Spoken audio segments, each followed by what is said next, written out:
I've put together approximately 35, maybe 37 videotapes, and all the information comes from a book dictated to me by God as his righteous servant, a man described in Isaiah 53, and a man described in chapter 11 of Isaiah, the descendant of David,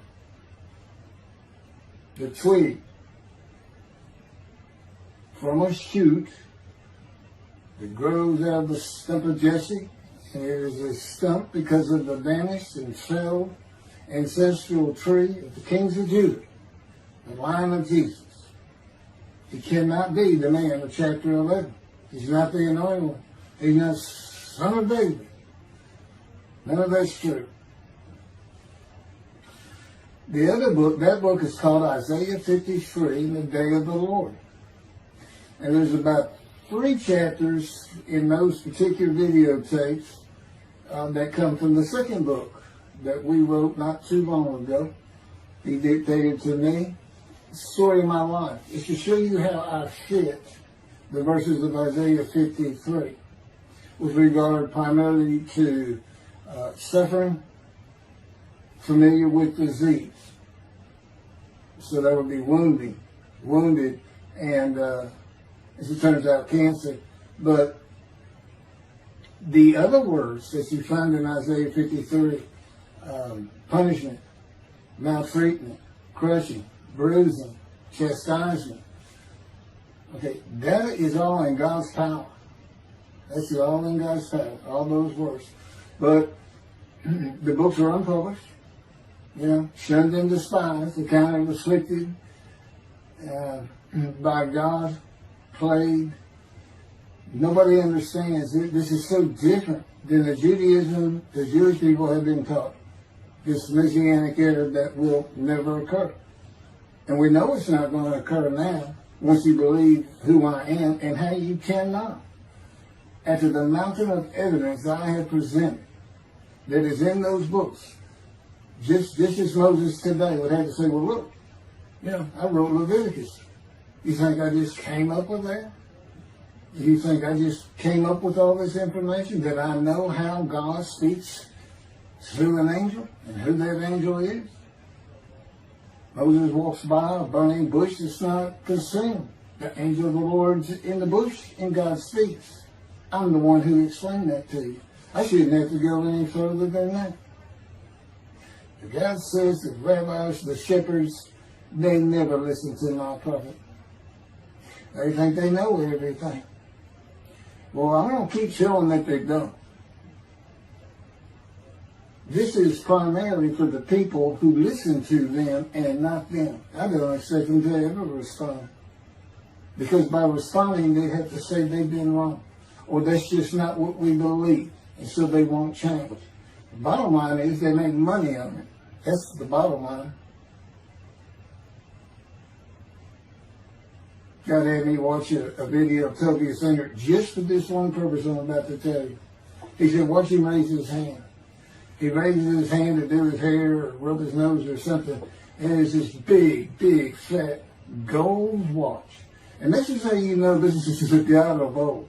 He said, look at that. Look at that. I said, well, he does. He's dial. His skin dial, silver dial. It might be a silver watch. He said, that's no silver watch. That's just a big, fat gold watch for everyone to see. And he makes his money on Isaiah 53. The guy said, at least that's how he really got going. I don't know. I know he has a radio show. But remember, I'm in the fire of refinement. Everything God does with me is to draw emotions because I'm going to be emotionless once I get to Israel, for the most part. He'll let me feel what he wants me to feel. But nobody can get under my skin. You can't bother me. Even if I seem like I'm mad, it doesn't carry over to my insides. And I don't think about it any more than while I'm, as they would say today, on a rant, getting on somebody. But I bring his reckoning. I laugh. I tell him, you know what I am, don't you, guys? He said, I know you're a lot, man. I said, no, I'm the reckoning. And I am the reckoning. That's what I am. You laugh. Holy Spirit, man. I said, yeah. I said, you know, righteous servant, David the shepherd, Elijah, prophet like Moses. You know, I like wrath. What's his name? Wrath. What did he do? He means a reckoning.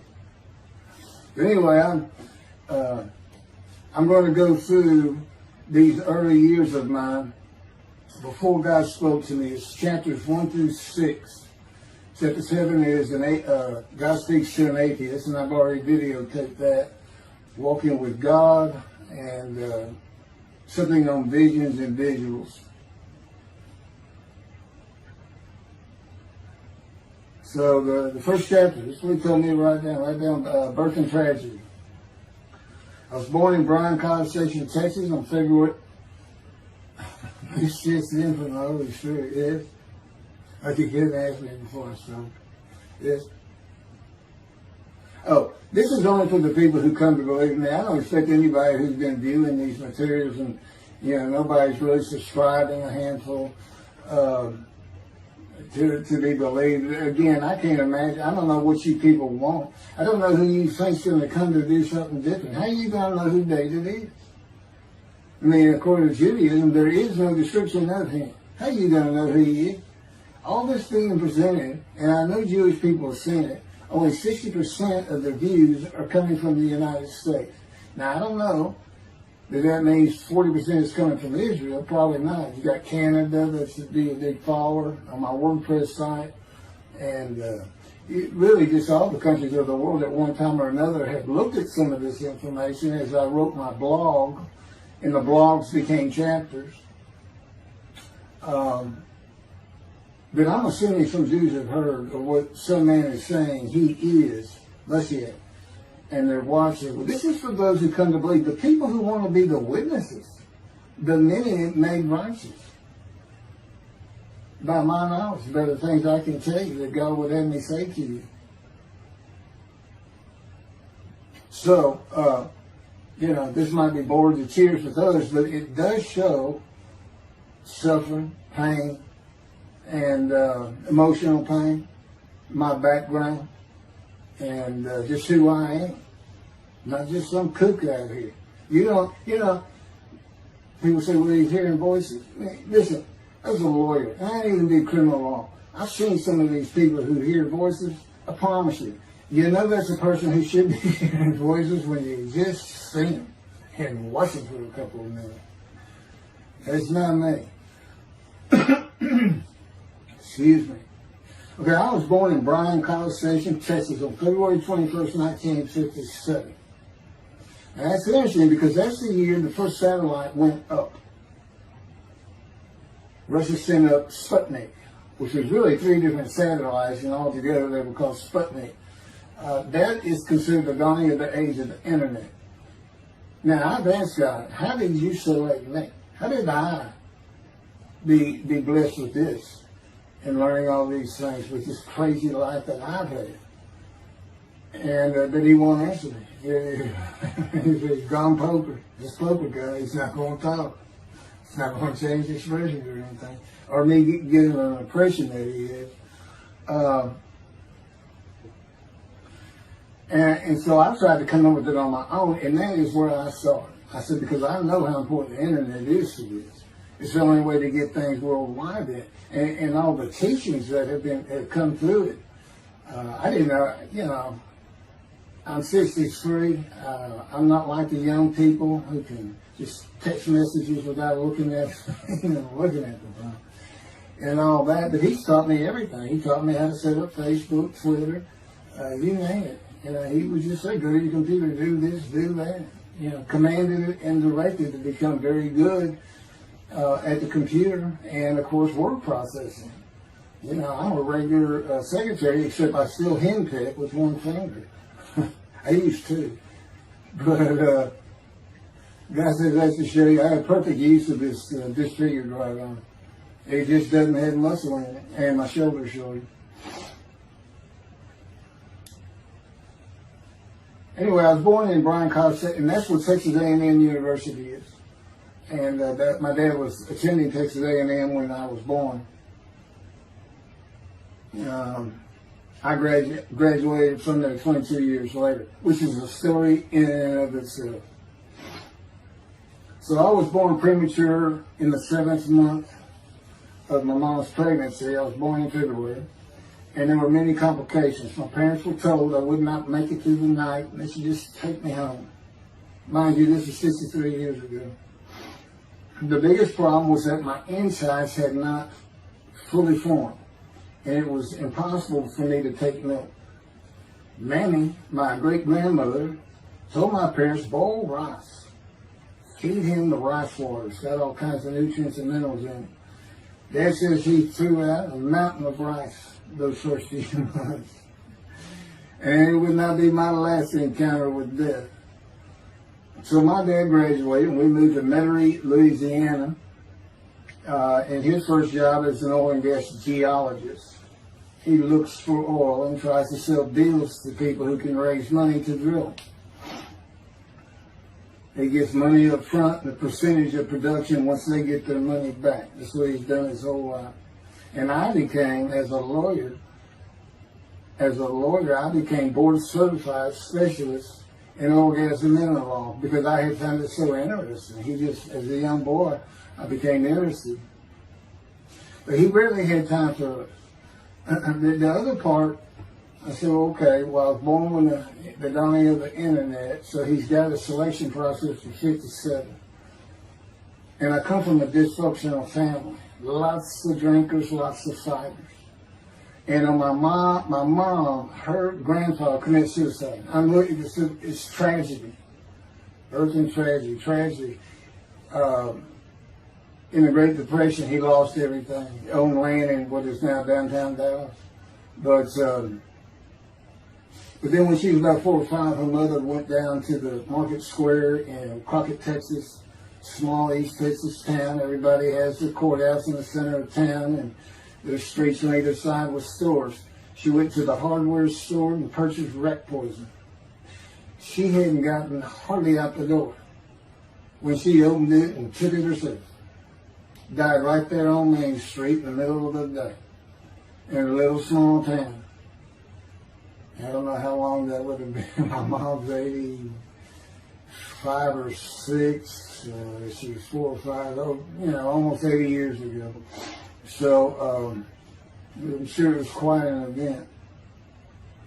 And her dad took her and her sister. Sister's about 2 years older, to Metairie. And not Metairie, to someplace in Louisiana, but could have been Baton Rouge. And her father became a elevator operator, and you can still find this in Houston. When I was at law school, I went to law school downtown Houston, but South Texas College of Law, and at the courthouse, they would have somebody sitting in there on a little stool and with a lever and take you up or down, take everybody up or down. With all the lawyers coming in for the court cases, it was packed. I'm sure they've done away with it by now. But that's what he did. And they found him one day or night. He had taken out a pistol, he shot himself in the head and killed himself. So now she had suicides on both sides of the family. And her father's brother took the 2 girls in. He actually adopted them. And she was about 10 or so, I believe. She's with him out in some shack in East Texas. And, there's not even phone in this place. And he took a shotgun. And I'm sure he'd been drinking. They were all known for it. And blew his head off right in front of her. I mean, that's all the circumstances I know about it. It doesn't sound like a good scene at all, but it scarred her for life. Okay, we've been taking care of her from the get-go. My father amazes me to no end. What he has done to care for her. See, they knew that was his sweetheart. Eventually, now at 10 years old, that's who he married. And they're both from Crockett, Texas. Small town people. I still take care of them. They've taken care of me for 10 years. God took me from society. He made me quit law. terminate my law license in Hawaii and Texas, and took me into poverty. I've been in poverty for 13 years until I just now filed for Social Security early. But I give them more than 90% of it to make up for everything they've given me for 13 years. While I'm in God's fire of refinement, learning everything I need to know. And I have learned much. There ain't any question.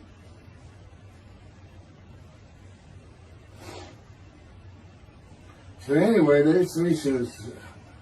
There's 4 suicides right there. So it's a family of tragedy.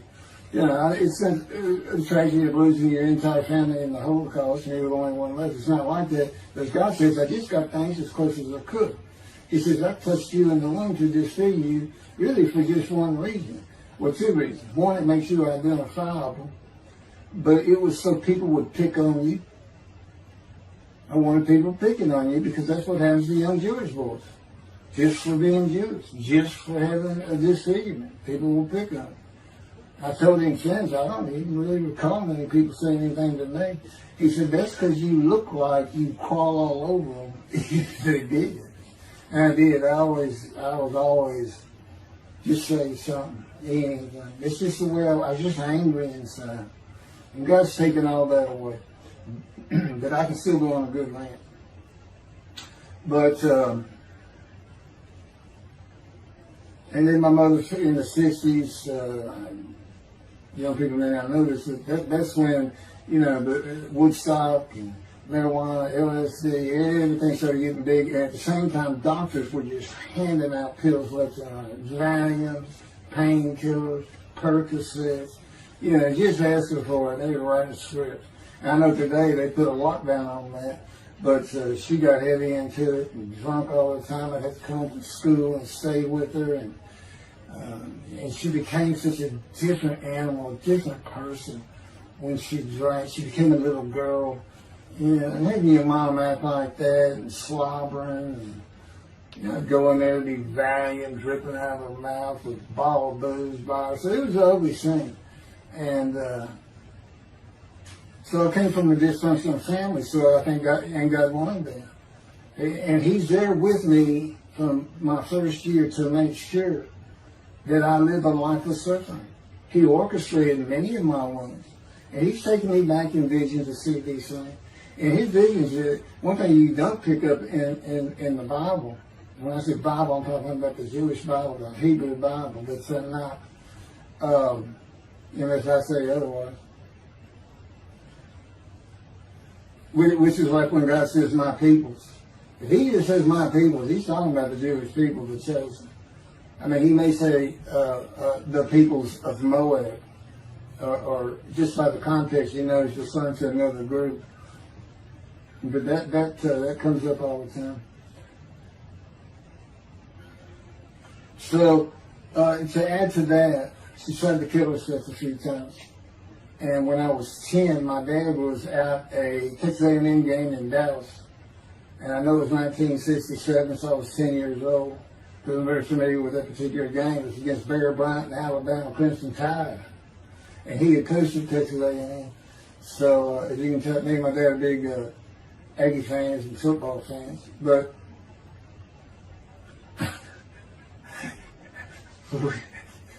I had to share with me to see those games in Israel.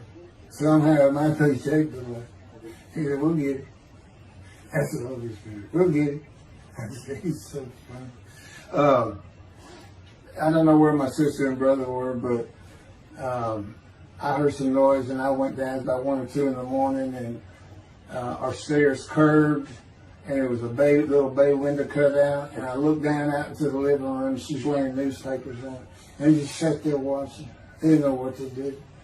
And she got down that paper and took out a butcher knife, not a razor blade, a butcher knife, and opened her wrist up. And this happened again years later when I was in high school. She opened her elbow up, and that was god awful. I don't know. But before she bled out, my dad opened that door. I sometimes think she knew he was going to be there soon, would probably save her. But it didn't look good, and I hated myself for not doing something. Maybe that's why I was so angry. Anyway, because I didn't do anything, I just sat there. I couldn't move. I don't know. I don't even know what I was really thinking, really. But I can't, what it did is it told me how much her uncle blowing his head off must have done to her. That must have really hit you. I had nightmares my whole life. But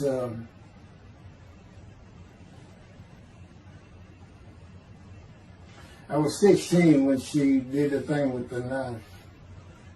But you know what? My dad finally got her he got her the best psychiatric care in Houston, Texas, and that's big because we got a medical center that's renowned throughout the world. And they put me back together many a time. And she never did that again.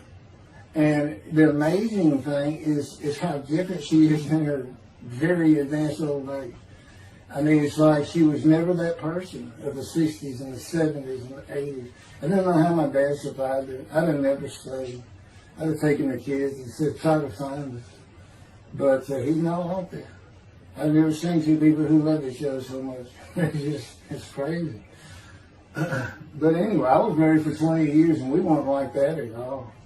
We finally divorced for irreconcilable differences.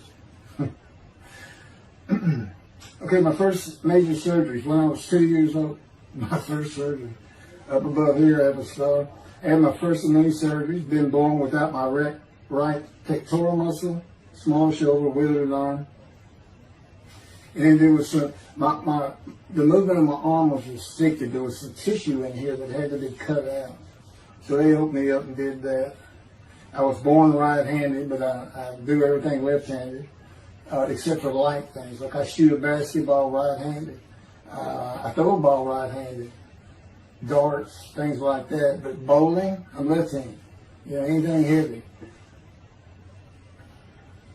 And I was quite an athlete. If I had two good arms, I'd have probably been on scholarship. I was already offered a partial scholarship at a small school for track, even with this bad arm. But I just didn't have the fast start. You got to have two strong arms just pushing out in front of you.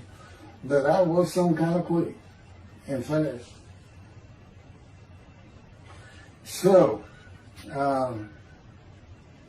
we moved back to Houston, to a place called West University, a suburb.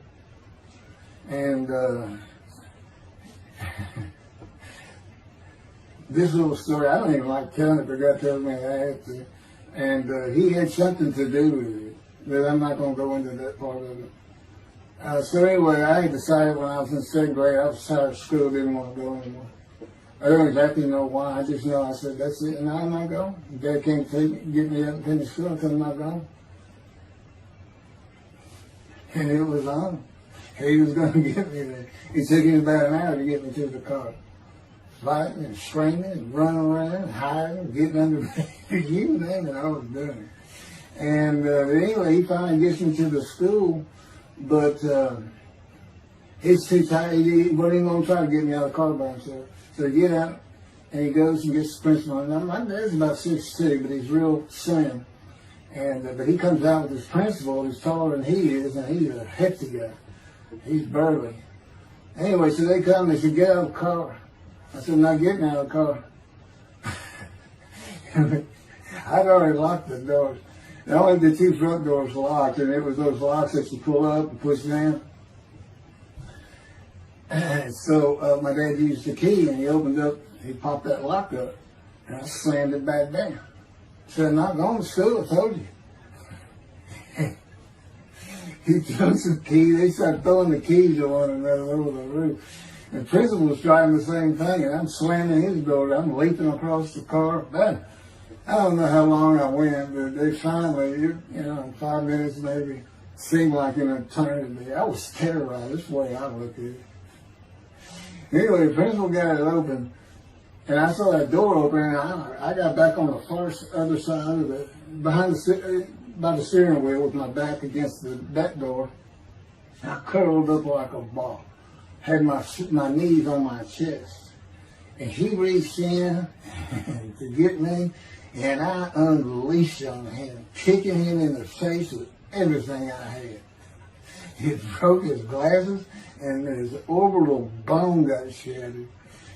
So, That wasn't my first principal either. There's another one. So, but anyway, so they carried me in, and it was very embarrassing, just crying. But again, funny thing, nobody, because I stayed with this same group for 9 years, going to West University and the junior high there that you go to. Nobody ever said anything to me about it. And I knew some of those kids that were in that class.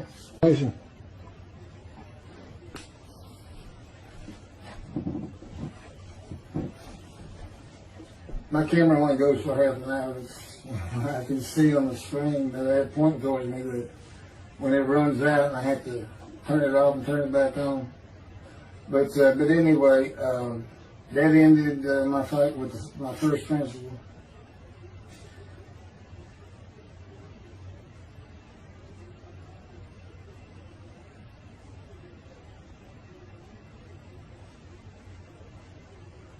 Yeah, here it is right here. I just got to help me put these together. In the 10th grade, the principal of the school told me to cut my hair. You know, I had long, blonde, wavy hair, well past my shoulders. Again, this is, I graduated high school in '76, and this is in junior high, so it's in the early '70s, but it felt like the '60s still. And I kept in a ponytail. It was neat. It was a school-wide policy. I think I was one of the last people to cut his hair. I was hiding all the time. I was always on the alert for the teachers that would turn me in. But I went and got it cut. I told the barber right at my collar. Sat there in the chair, cut it right at my collar as I was instructed to do. And then I was commanded to return to the principal's office. And so I presented myself to him. I sat down in the chair in his office, and he gets up, walks behind me, and grabbed me by my hair, back of my head, and jerked my head back fast. And said, "It's still over your collar." Now, I don't know if I did a backflip out of that thing. I can't really recall. But what I do recall is it took 3 people to get me off of him. And I was permanently expelled from school, which ended up me leaving home. It wasn't a runaway. I'm just out of here. I'm tired of everything and everybody. I ain't going to school ever again. Hate school, always there. That was me. Yeah, they had to pull me off of him. I understand through a friend of mine, he said, "You know, my brother went to that school. He has some stories about that guy." So the guy said, "It wasn't me, it's him." Second major surgery came when I was 12 years old to try and repair my right knee and just below it. I was running full speed in a field. High grass and weeds with a family dog. And God says he had something to do with what the dog did.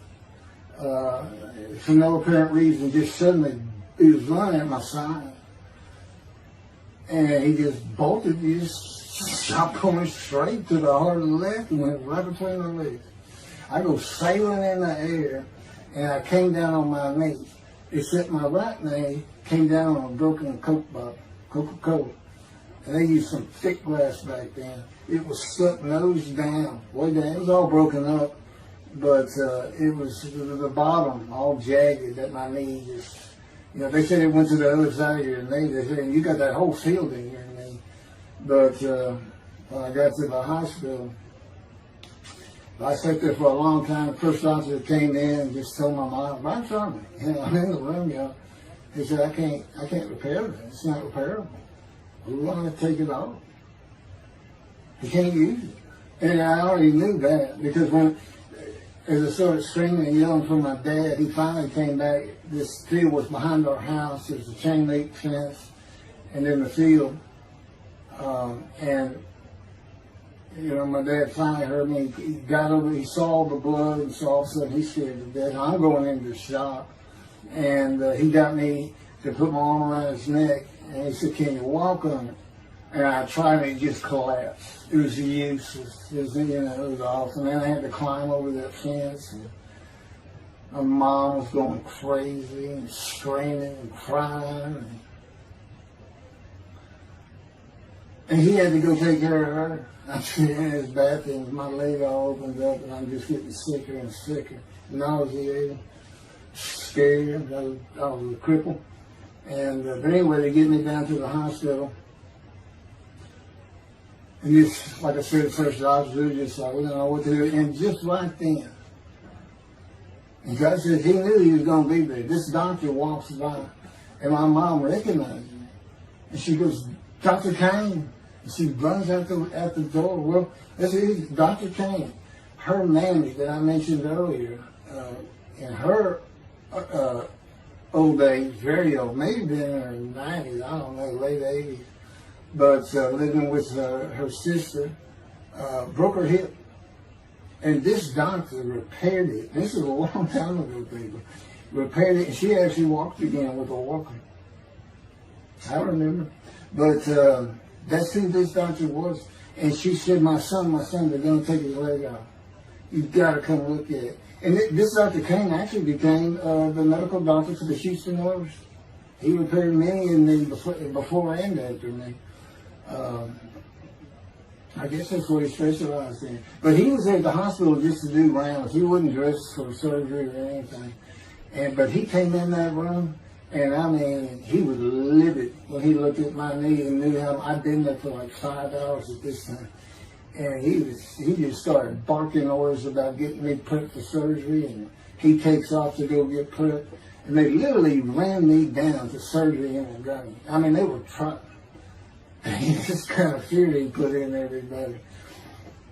Anyway, I was in the hospital for weeks, and I woke up with my leg. I was glad of that. They had a cast from my hip to my ankle. And he told me, when I finally was being released, he said, if you put any weight on that leg, you'll never walk again. So, I can't remember, 6 weeks, I don't know how long it was that I had that cast on. It wasn't my first cast, it wasn't my last. Or maybe it was my first, but it wasn't my last. That's another story. We're not getting very far. There's 6 chapters, I'm barely getting through the first one. But what I'll do is I'll just do 6, just like I did with Isaiah 53. I did 6 or 7 videos, 7 I thought, but then I joined them all together and put it as one video, the definitive commentary of Isaiah 53, which comes straight from God, by the way. I mean, you can contest what I'm saying all you want, but it makes perfect sense. For the first time, Isaiah 53 is explained. And how did I become the smartest religious Jew in the world who can see that? And what the wounding and the punishment, everything's about, and how it's really, in some ways, a snare for the Gentiles for the day of the Lord. Because he knows he can take me and just decimate any argument they want to put forth. You know, in particular, I'm blemished. I'm the Antichrist. In that I am the exact opposite of Jesus Christ. Okay, he's so smart, he was keeping the synagogue at 12. Supposedly he was a perfect, beautiful man. I'm disfigured. You know, I'm not bad looking, but I'm not, I'm not Brad Pitt or anything. Anyway, and sinner, I wasn't a visual sinner. I was a good person. I was good to other people. I was very compassionate. I said there was already a lot of humble in me. I didn't laud myself and the things I could do over others. Like being the fastest guy on top 5 at school and the fastest in the neighborhood. I didn't brag on myself. But as he took me back through my life and informed me when things were sin, it just seems like I touched on all of them. And if murder in your heart is actually committing that sin, as the Christians say, I don't really go with that, but then there's really not much I've missed. So I'm a sinner. And, Jesus can say, well, I'm a sinner too, I lie. All you got to do is read the scripture in the Gospels, you see where I'm lying. That's easy. And I came from the banished line. I thought I was the man of Isaiah 53. I thought I was going to be exposed to death, but given long life. This is what he would tell you if he was here. He said, but you know what happened? They crucified me. And on the cross, I realized I'm not that man. This isn't exposure to death. This was like a sure thing. Father, Father, Father, why have you forsaken me? That's Jesus Christ saying, I'm not the man of Isaiah 53, and I just figured it out. That's what that is. Has God sometimes? You sure you didn't have that written? Why on earth would they write that down? They forget about it. People just thinking me. That's what it's about, Christians. They got their way. They can explain that being counted a sinner means he got crucified with the sinner beside him being crucified on each side, left and right. So there's three of them, so he's counted a sinner. Okay. It's supposed to be descriptive. It's supposed to be able to find a person to do. You might tell Judaism the same thing. This is to find somebody. It's not the people of Israel. They're all kinds of people. Now we're looking for a guy, so God can have a Moses. Why? We have a new covenant. Why? It's the day of the Lord. Why? Jeremiah says so. That's why. It's so easy. The lamb blooms again. Okay, and he's coming to friendship with the temple. So the lamb blooms again at a time when there's no temple. Jerusalem's going to be rebuilt. It's a metropolitan today. This is no Jerusalem of antiquity. The old city might be too big. And I'll make a new covenant with you. I'm going to forgive all your sins and remember them no more. That will cause Torah to be written on your heart. It's a metaphor. When did he do this before? Oh, that's right. Assyrian Babylon exiles. Isaiah was right before. God said, I forgive your sins, remember them no more. They became a holy city. What did they do? They built the second temple. What are we missing? The third temple. This is so easy. So it is the day of the Lord. There's any question of that. I'm just telling you it started with the Russians. So they stuck me. Those little Russians. And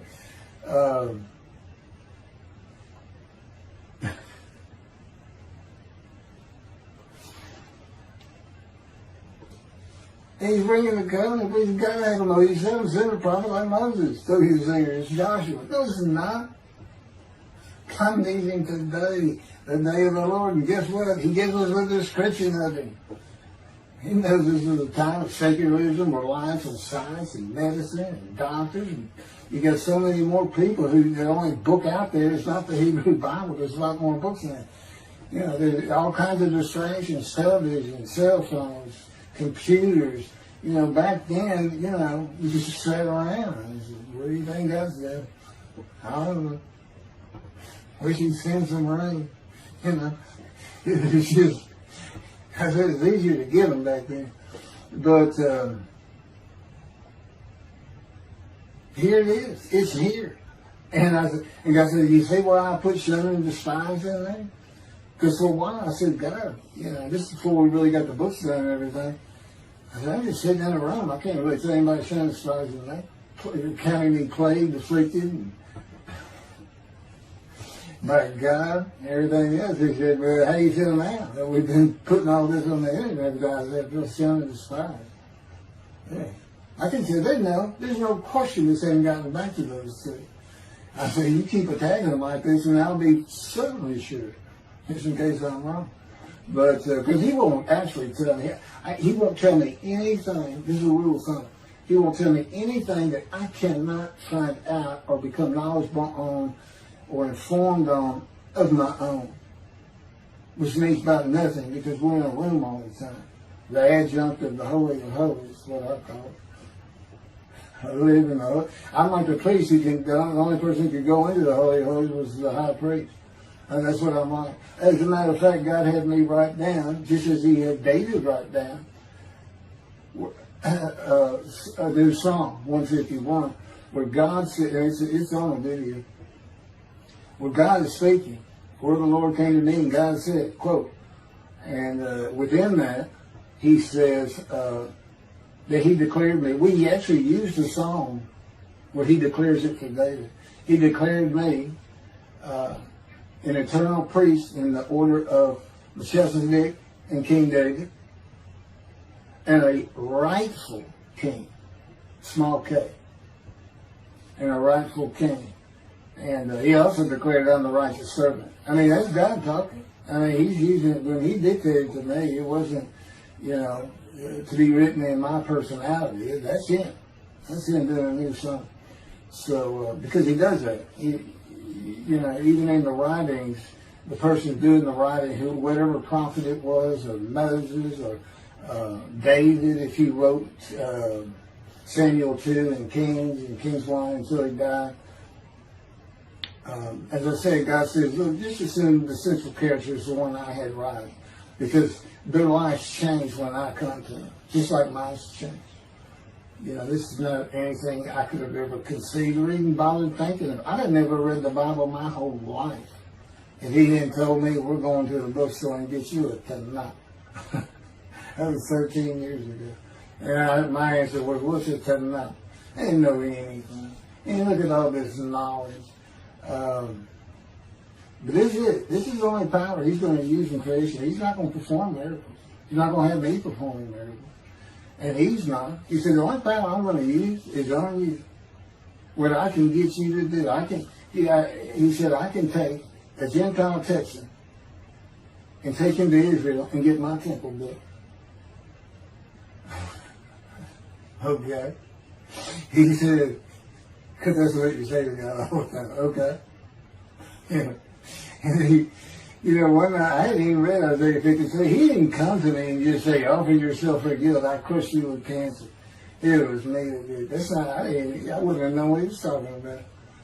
We finally get to Isaiah a couple of years later. He said, keep reading Isaiah 53. I said, okay. And so I read it. I said, okay, finish it. He said, who do you think that is? I said, I have no idea. I could barely read it. I didn't know what it's saying. I said, I think these two verses ought to be up here. I said, you sure nobody messed with this thing? He said, nobody messed with it. It's just how I got Isaiah right. He said, that's you. I said, oh, okay. I couldn't help it.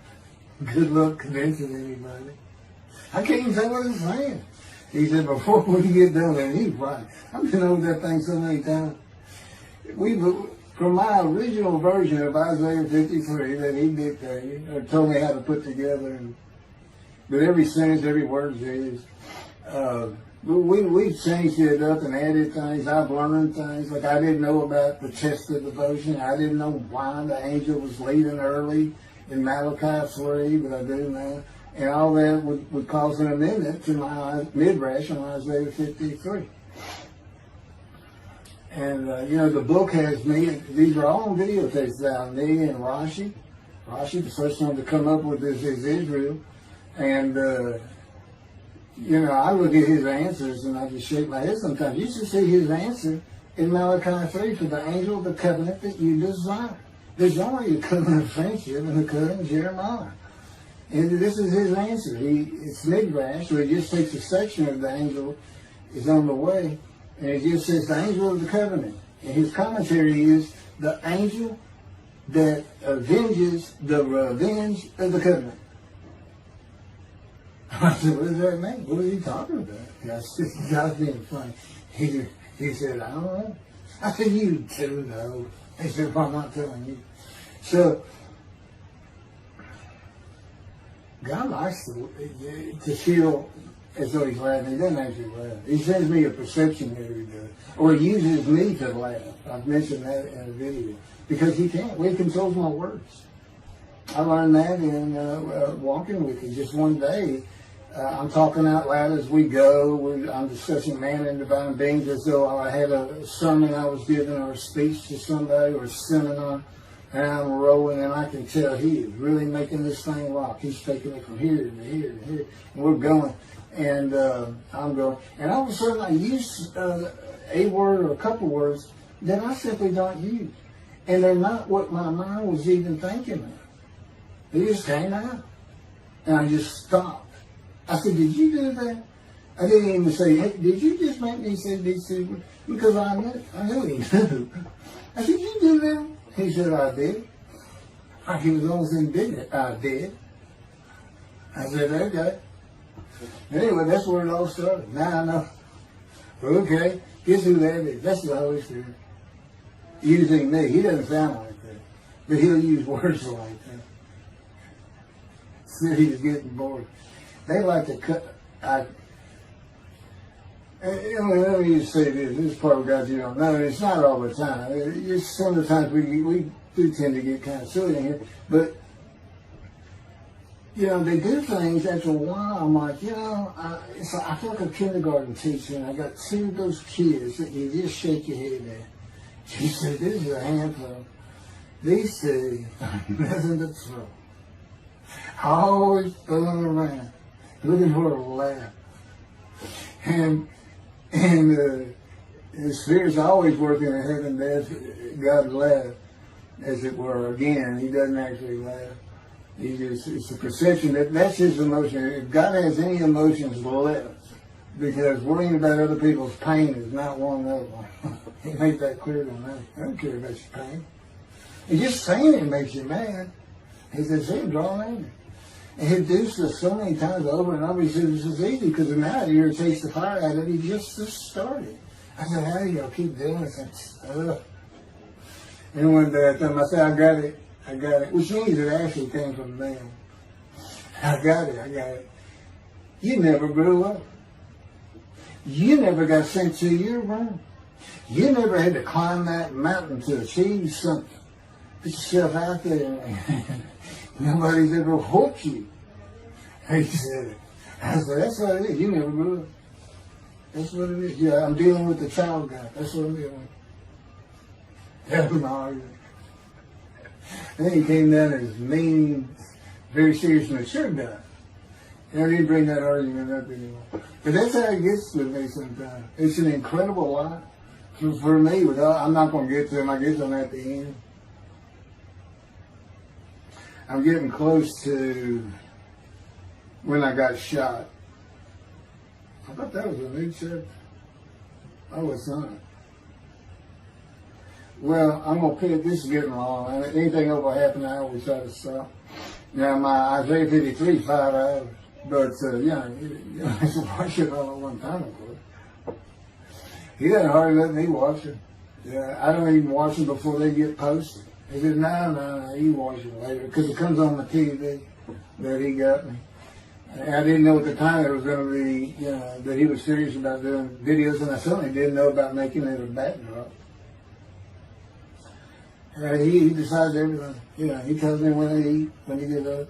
I don't sleep hardly at all, 2 or 3 hours a night, and sometimes less, and take a half hour nap sometimes.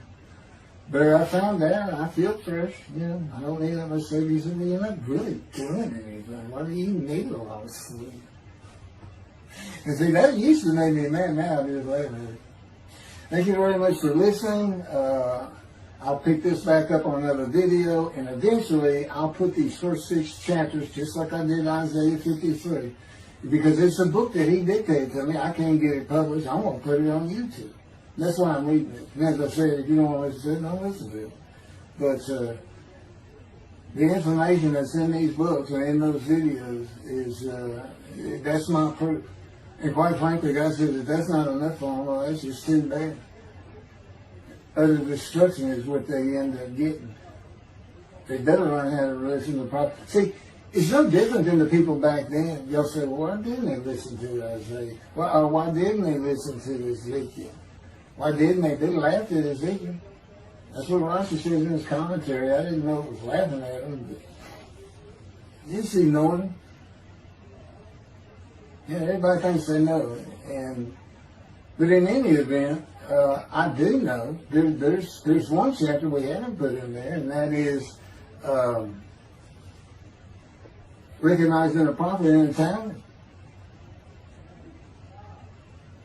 It says Moses vouched for Joshua, so he didn't have to be tested.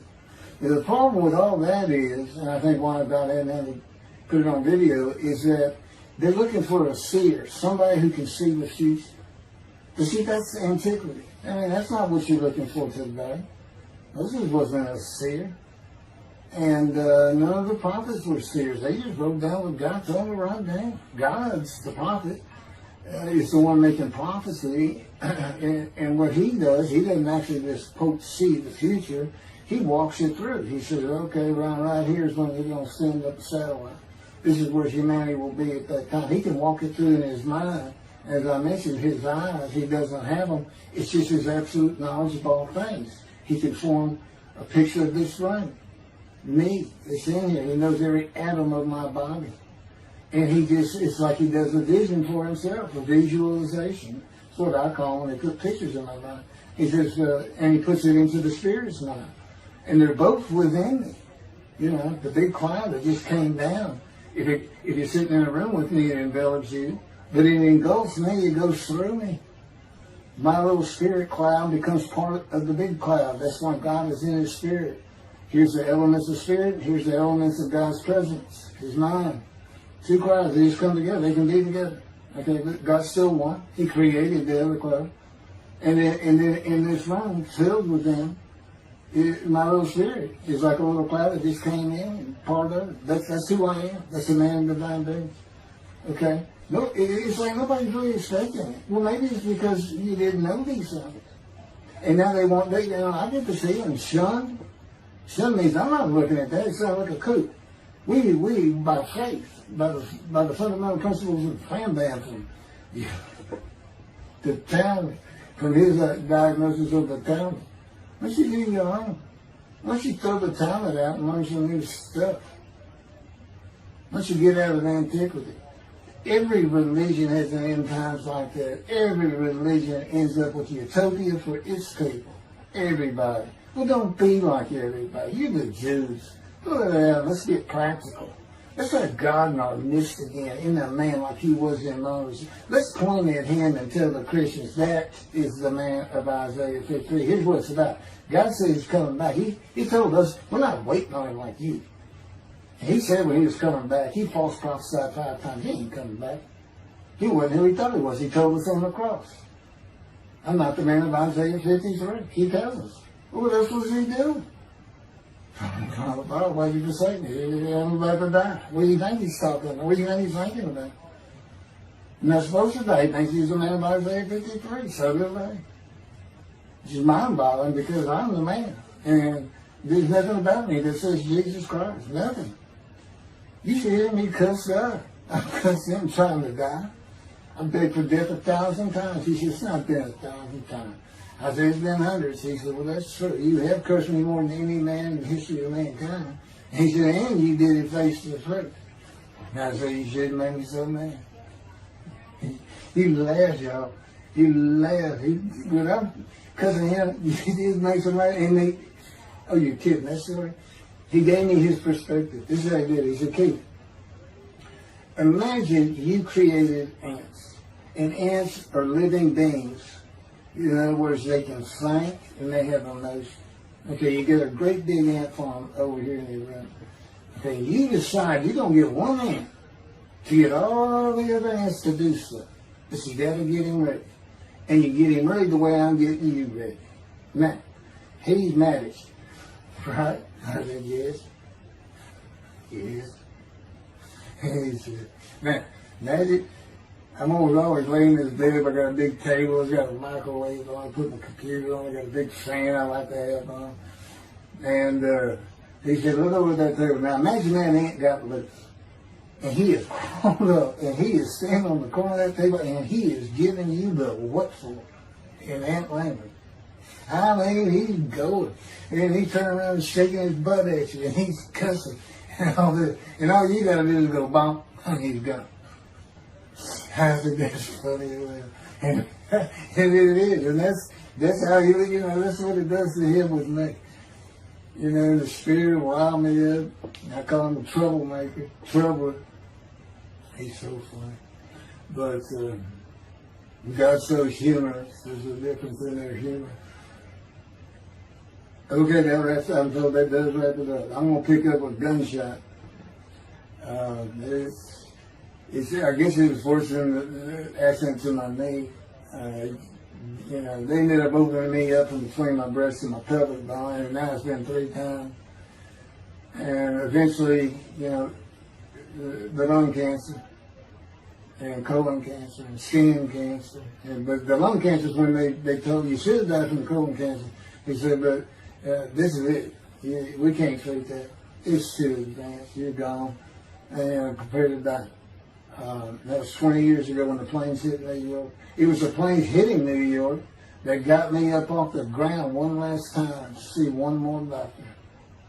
The life of God's righteous servant of Isaiah 53, chapter 3, gunshot. Shortly after I recovered from my knee injury, I moved to Fort Lauderdale, Florida. I was not happy about it at all. It turned out to be a lot of fun. I made some great friends to celebrate my 13th birthday. My only injury in Florida was having my front teeth shattered and knocked out, requiring caps, which was more of an ordeal than I would have imagined. We returned to West University in Houston after 2 years. My mom was not doing well at all, and it was getting close to her second suicide attempt.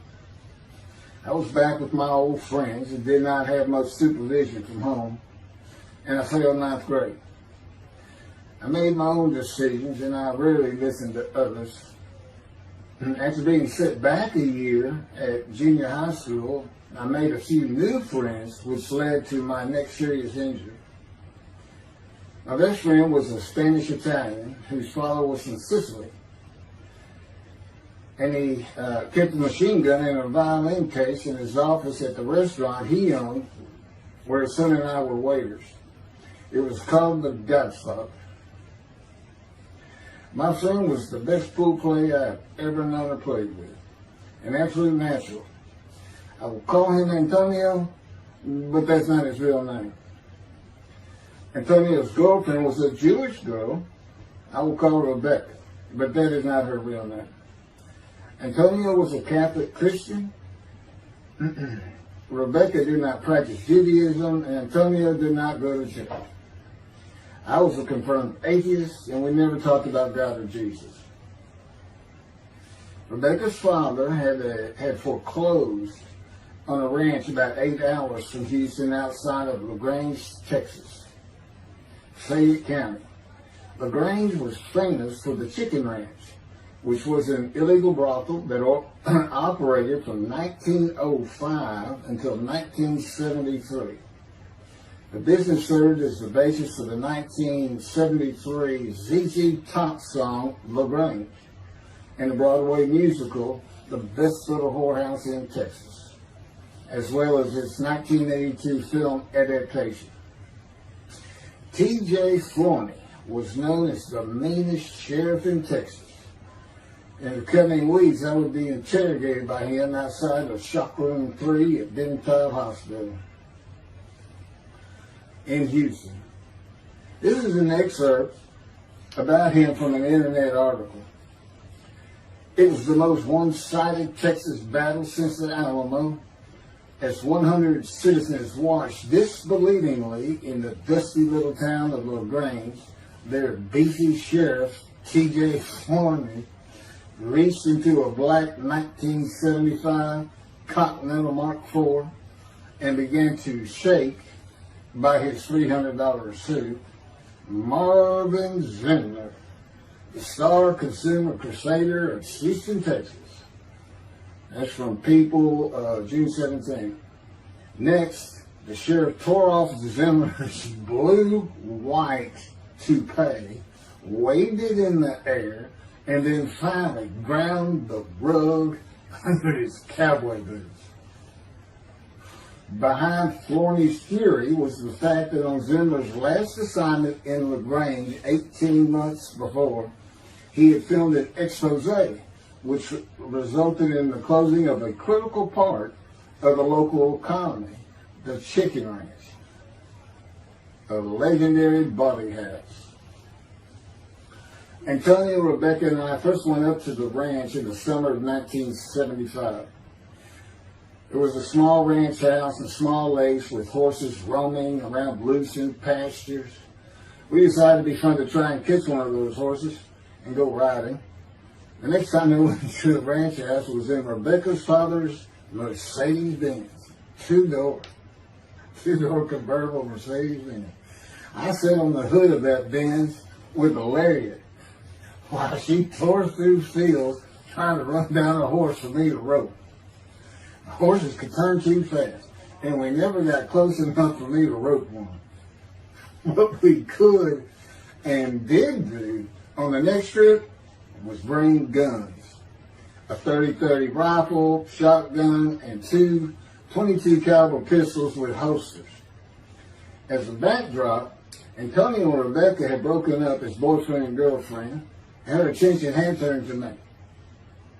I did not believe that caused any friction between Antonio and me, but it should have. It did not seem to be a source of animosity of Antonio towards me in any event. On October 5, 1975, we were all back at the ranch having a great time. Tony and I were shooting at cans with our pistols and practicing a quick draw from the holsters. We were standing shoulder to shoulder, about 3 feet apart, and he was a little forward of me. Rebecca came up behind us, between us, and said she wanted to shoot. Antonio passed his gun to her, and it fired when it was going by me. The bullet went on a straight line through my bladder, intestines, and colon from the front right and lodged in the back of my left buttock in my backside. I could see the trajectory in my mind. I fell to the ground, and Antonio fell on top of me, rolling me over and over. I think he was looking for an exit of the bullet. I told him to get me to a car and get to a hospital. Felt like Babe Ruth had swung a bat up between my legs. I never once thought of God. On a big ranch, there are several gates for different sections of land and different purposes, usually with chains and a lock. When we got to the first one, I told Antonio, drive through it. I told him to ram it. I knew I was dying, and all I could think of was, you have got to hurry. I didn't panic, but I had never been so afraid and had never felt fear like that again to this day. Sometimes I think I have forgiven Antonio for accidentally shooting me, but I have not and cannot forgive him for stopping at those gates. I'm still mad about it. I was seriously angry at him. We got to the LaGrange Hospital before noon on a Sunday. They had to call the doctor to come in. I asked the nurse for something for pain, and she told me my vital signs were too low. That if she gave me a shot of morphine, I'd drop dead right there. It would kill me. No pain medication.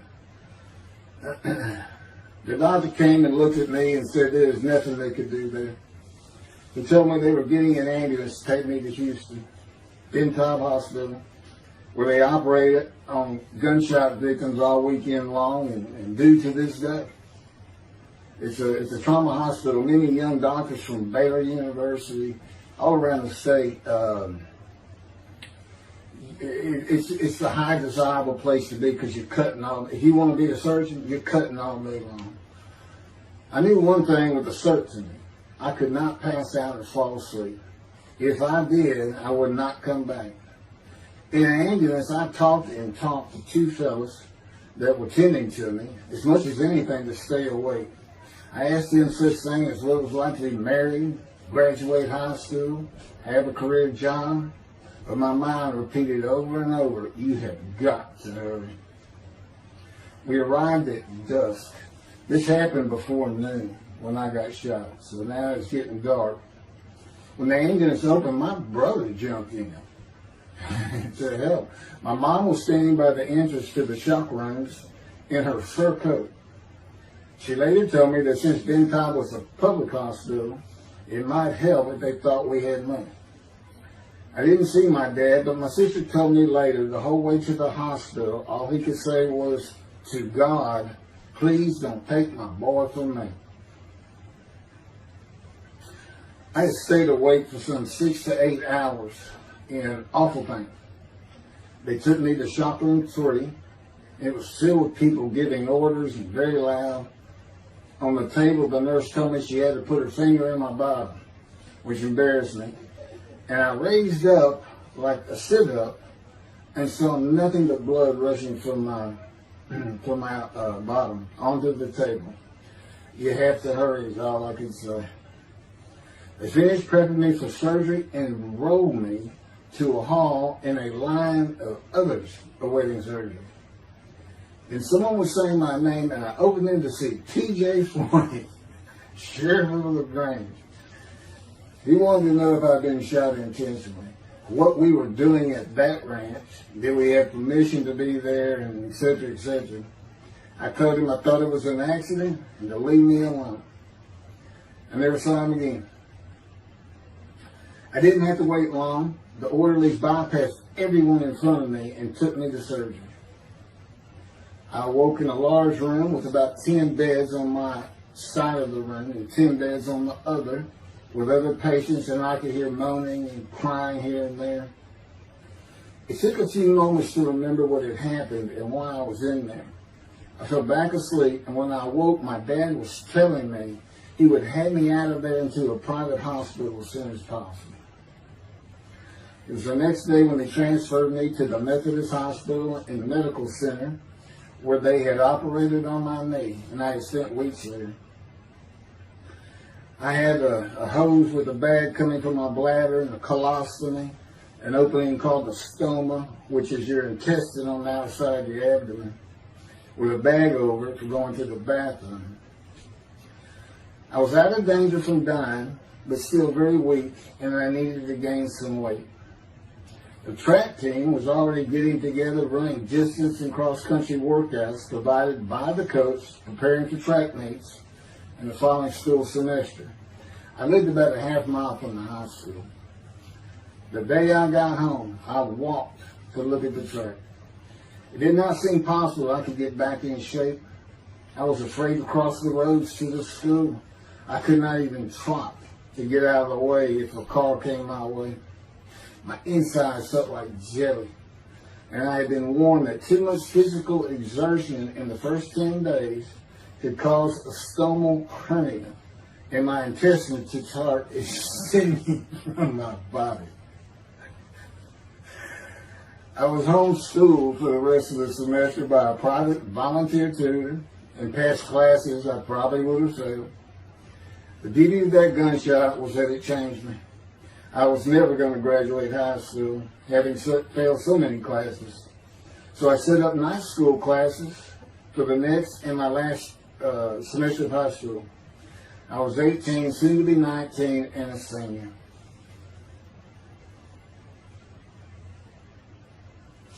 Chapter 4, College and Law School. Before the summer of 1975, one of my best friends on the track team, who threw the discus and shot put in field events and was a senior, told me he wanted to do something big the coming summer before starting college at Louisiana State University, LSU. I was only a junior and I had no plans for the summer. He mentioned this to me, and I began thinking about how long it had been since I had been to Colorado.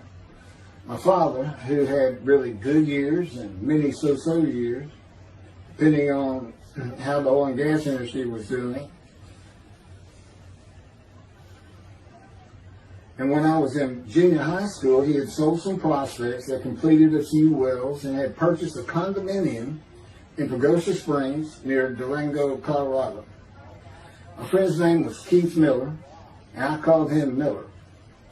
He had given me the name of Say Babe.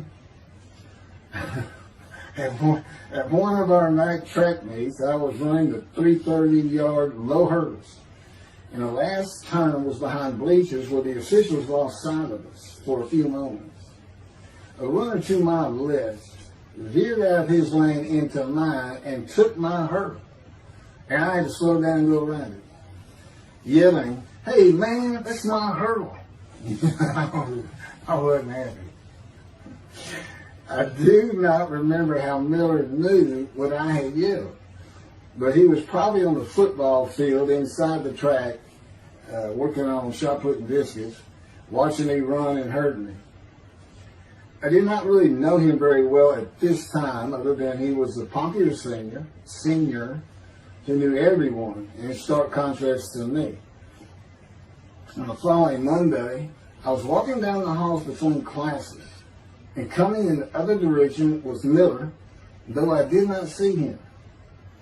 Then as he was passing me, in a loud voice, loud enough for everyone in the entire hall to hear, I hear, "Say, babe, that's my hurt."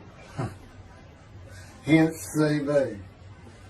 That began a really good and fun friendship, and I got to know the class I should have been in if I had not failed ninth grade. And because I was Miller's friend, I was immediately accepted by anyone he introduced me to. I found out about 40 years later on Facebook. I looked him up and we friended that he's Jewish, and particularly because of his brother. He's got an older brother, and they look just alike. Live up in Oregon. But I did not know that. It's not something we ever talked about. Just didn't think about it. I'm sure he wasn't observant at the time. I told Miller about my dad's condo and suggested we plan a trip up there, backpacking the Womanichi wilderness of the San Juan National Forest. I had hiked there while in junior high school with a friend and his little brother. I had a driver's license in my second year in the ninth grade. The prominent 13,000-foot peak is 10.7 miles from the town of Silverton, which began as a silver mining camp in 1873, and that is where I plan to take Miller.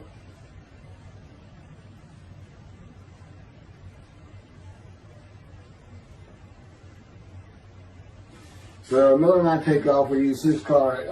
As I said, he was getting ready to graduate, and his dad bought him a Toyota. Can't remember the name of it now. My dad's condo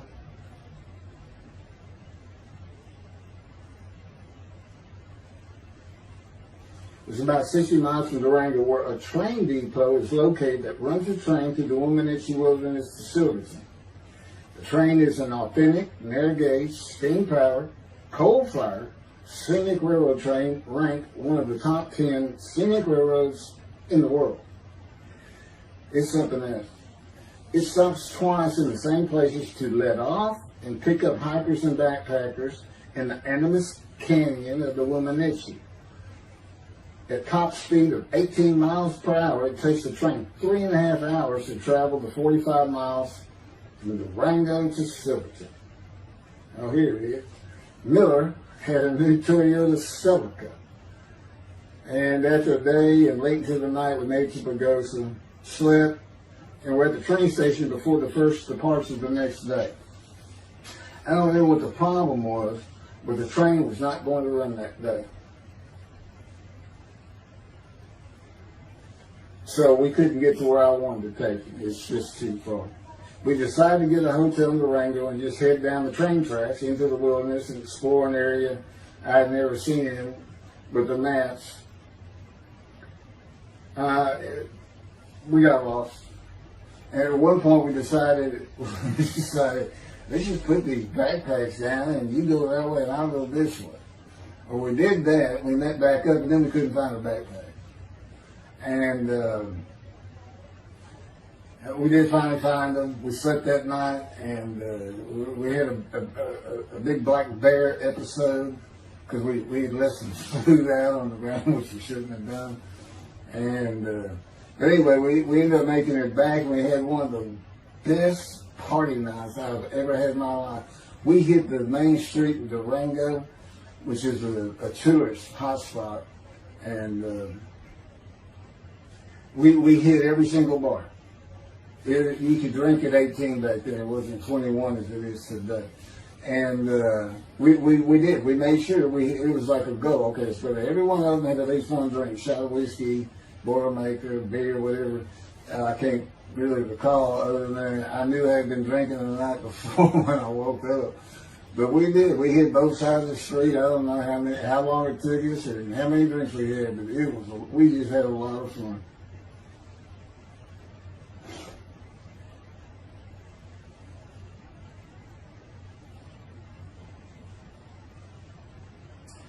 Okay, I'll be coming to chapter, I guess it's 4.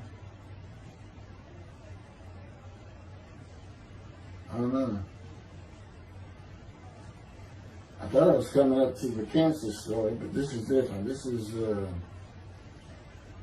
getting into alterations while at school.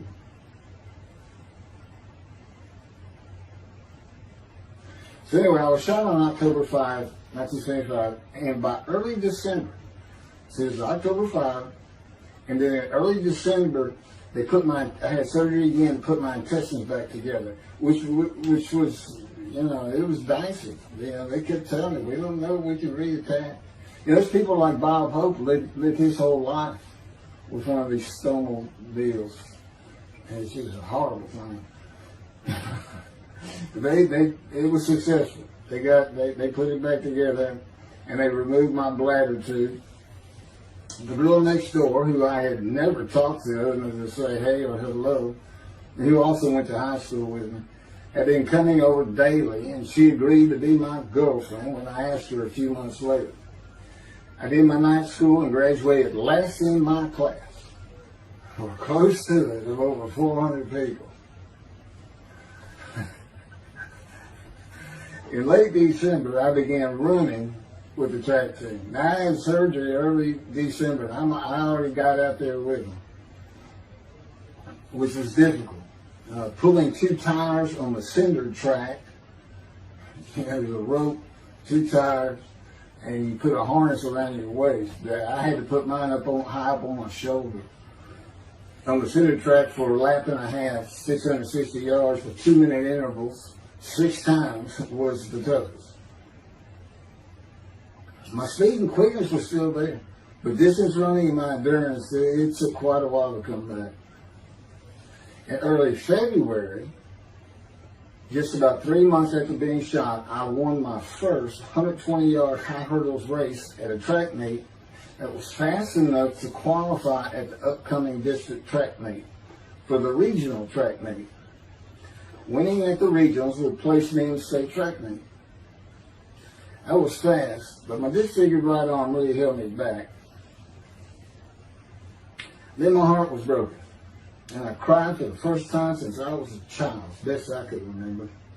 My coach, who really liked me, he understood the effort I had put in to get back in shape. Called me to his office, and I knew something was wrong. He told me I could no longer be on the track team.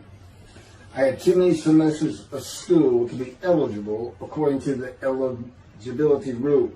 It was because I had failed ninth grade.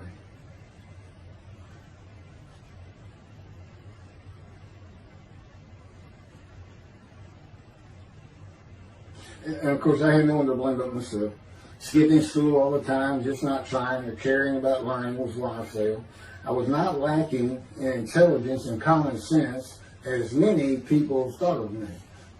I could and often did read a complete science fiction paperback book during the school day. One day. I'd get them from my brother.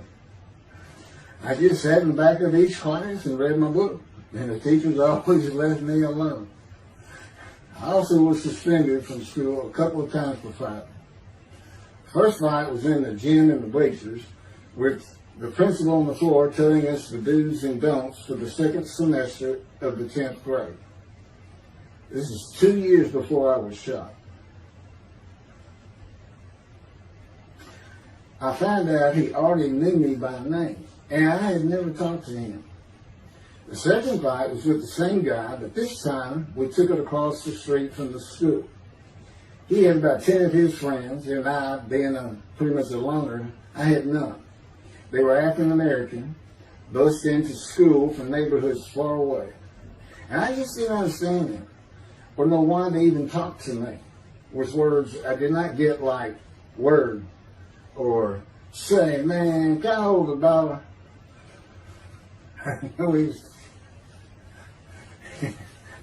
That is what started the fight in the bleachers. I hear from behind me, and one stood to my left, saying, man, can I hold a quarter? I turned around and just looked at him. And finally said, I did not have a quarter. Ordered with the principal, I undid my ponytail. Mind you, he's sitting right behind me, and I'm well aware of that. And I brushed my long blonde hair and then reached into my pocket for some chapstick for my lips. When I pulled my hand out with the chapstick, turned out I did have a quarter. And from behind me, I hear, "Say, man, you said you don't have no quarter." To which I replied, turning around, "I don't have a quarter for you." The next part is kind of hazy. But I do know I grabbed him by the front of his shirt and threw him down the bleachers onto the students sitting below me. That is when the principal yelled my name and told me to go to his office. The next day, the guy and his friends were waiting on me when I got to school, and we fought across the street. The principal had told me not to get into any more fights, and this is the fight I got suspended for. I remember being in, after my suspension, being in the men's room smoking a cigarette in a stall, and a group of African Americans came in, and they were talking about the fight. What I remember was hearing, "That white boy went Muhammad Ali on him." My favorite fighter. I even saw the Ali Foreman fight in Kinshasa live in Amsterdam in 1974. And some of my best friends in high school were African Americans, mostly on the track team where we could get to know one another. I still had run-ins with the general population of the African Americans, who everyone just called blacks back then. I never used the N-word and thought they would help themselves a lot if they stopped using it. Mostly I think they were angry at being bussed in from neighborhoods far away. In fairness to them, white kids did not seem to like me much either. So, I looked young even for my young age, and with my long hair, about 6 to 8 inches past my collar, I looked kind of girlish, and many people said that to me. One day a friend of mine told me what it was to him.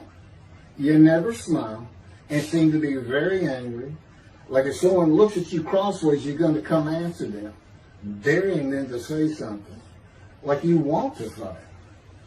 My next suspension for fighting began in middle shop, and it was all my fault. There's not a big deal with that.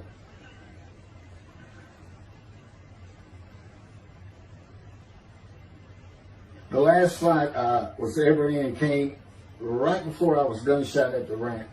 The accident really changed me and the way I looked at life. I never got in another fight after I got shot.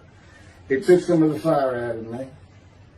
My longtime friend from junior high school and I were at Memorial Park at night and walked down a train track that ran through the woods, away from the streets and recreation areas. We went to the center of a long railroad trestle bridge that ran over a bayou to wait for a train to round the corner from either direction on a single track. When a train would round the corner, we had to run and jump off the trestle after clearing the bayou. We were drinking beer. As we were sitting, we started talking about the price of gas at 44 cents a gallon in 1975. Anyway, the trains weren't running. We got up to leave, and as we're walking down the steps, he said something about my father and about how to find oil and gas. And I turned around and just hit him with everything I had, with my right arm. And I realized, what a stupid thing to do. I called him the Big Sweet. He's huge Norwegian. His hair was white and long and longer than mine. His hand was the size.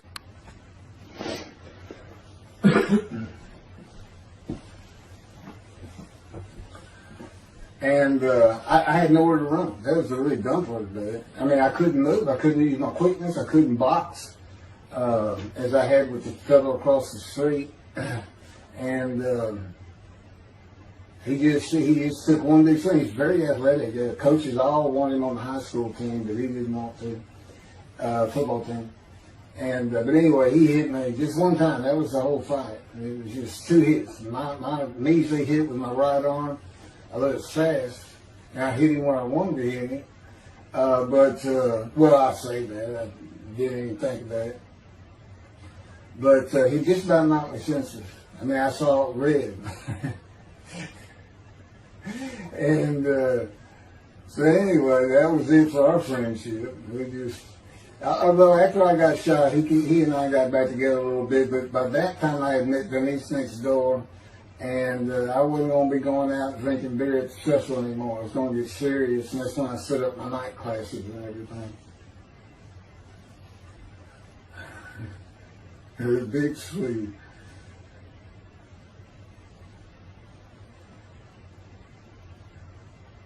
After the gunshot, I stopped seeing old friends, including Antonio and the Big Swede, and spent all my time with Denise from next door. I knew I wanted to be someone who succeeded in life. My dad always told me when he was angry with me that with my smart mouth, I was never going to be anything but a ditch digger or a lawyer. While he said lawyer in a derogatory way, he got me to thinking I'd like to be a trial lawyer. I had to get into college first, and the only school I wanted to go to was Texas A&M University. Anyone who had ever known me would tell you that I was not even close enough to being smart enough to go to any college, much less Texas A&M. I would tell you I had never applied myself to the task of learning. Texas A&M denied my application. I called them and pleaded and argued, and finally admissions said that if I came to the summer semester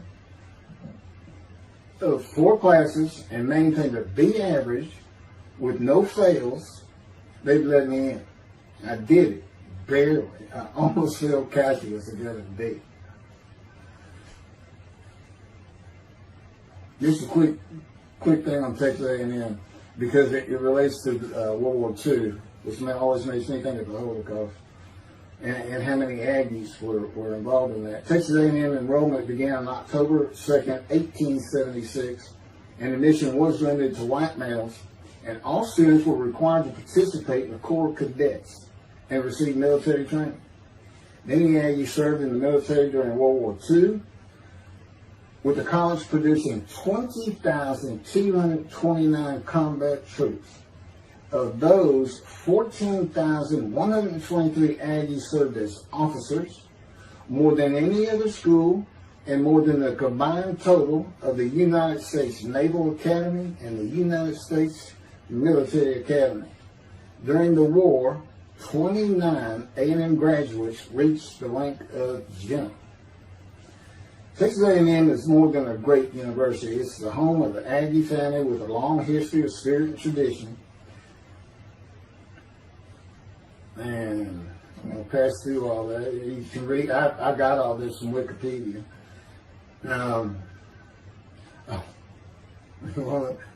Like Notre Dame, it's a school full of tradition, especially notable at football games and in campus life, drinking beer at the Dixie Chicken. I had a good friend in what is now the Volunteer Corps of Cadets, and we've been shooting pool and drinking beer all night on the weekend, and finally left sometime after midnight. I walked my friend back to the quad, Corps Cadet Quad, a large open area where people could gather, surrounded on 4 sides by dorms for cadets only. And I dropped him off at his room. Before he shut the door, he looked at me, and not for the first time, said, "Want to race?" He's fast. We race anytime. I said, yeah. Of course, we were pretty much, we've had a lot of beer. I said, yes. And he went to the end of the hall and took off at the other end of the hall. He was fast, but I was pulling away with just a few yards to go and hit the wall before I could stop and busted my chin open. Blood's pouring out everywhere. People opening doors. Look, that's what the little guy did to the taller guy. I also sprained my ankle. These are my injuries at Texas A&M. I also sprained an ankle so severely playing basketball with football players that I was in a cast for 6 weeks. Those were my only injuries in the 3 years of A&M. It was the gunshot that changed me and everything in my life. I married Denise when I graduated from A&M in '79, just 3 years after graduating high school. I went through in 3 straight years because I had those hours from the first summer. I just went ahead and went the next summer too. And I got out, and the average for most A&M students is 5 years. But I went through in 3.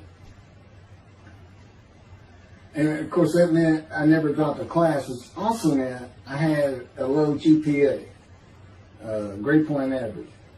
And I didn't realize how important that was for admission to law school. I was denied admissions from every school across the nation I thought I could get into.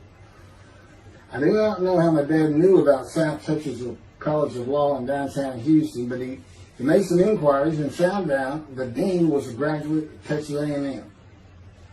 And we're known for helping each other. We set up an appointment with the dean. I told him of my rather intense home life and wayward ways, and that the A&M had given me a chance to prove myself as a capable student.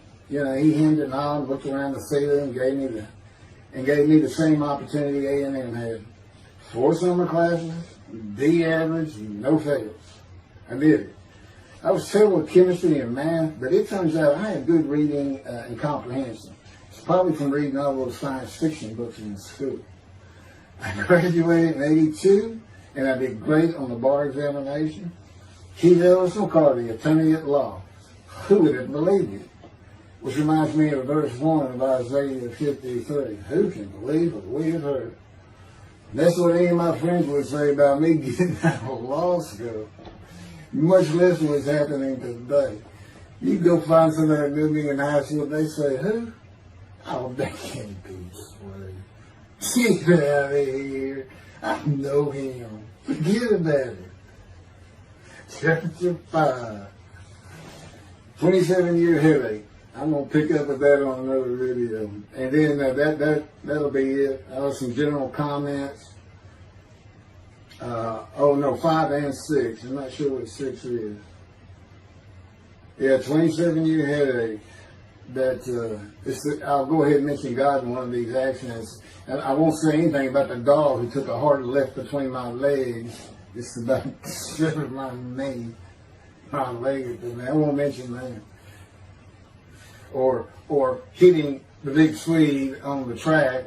And then for me, my arm just took off. I wouldn't have hit him with my right arm. There are things he has shown me. And getting gut shot. Yeah, I think I would have figured out, you probably shouldn't be hanging out with this fellow anymore if you're going to be talking to his ex-girlfriend for another. Little things like that, he controls my perception. Little things like that in my life to make sure I am the man of Isaiah 53. If anybody thinks I'm going to back off saying that, they're wrong.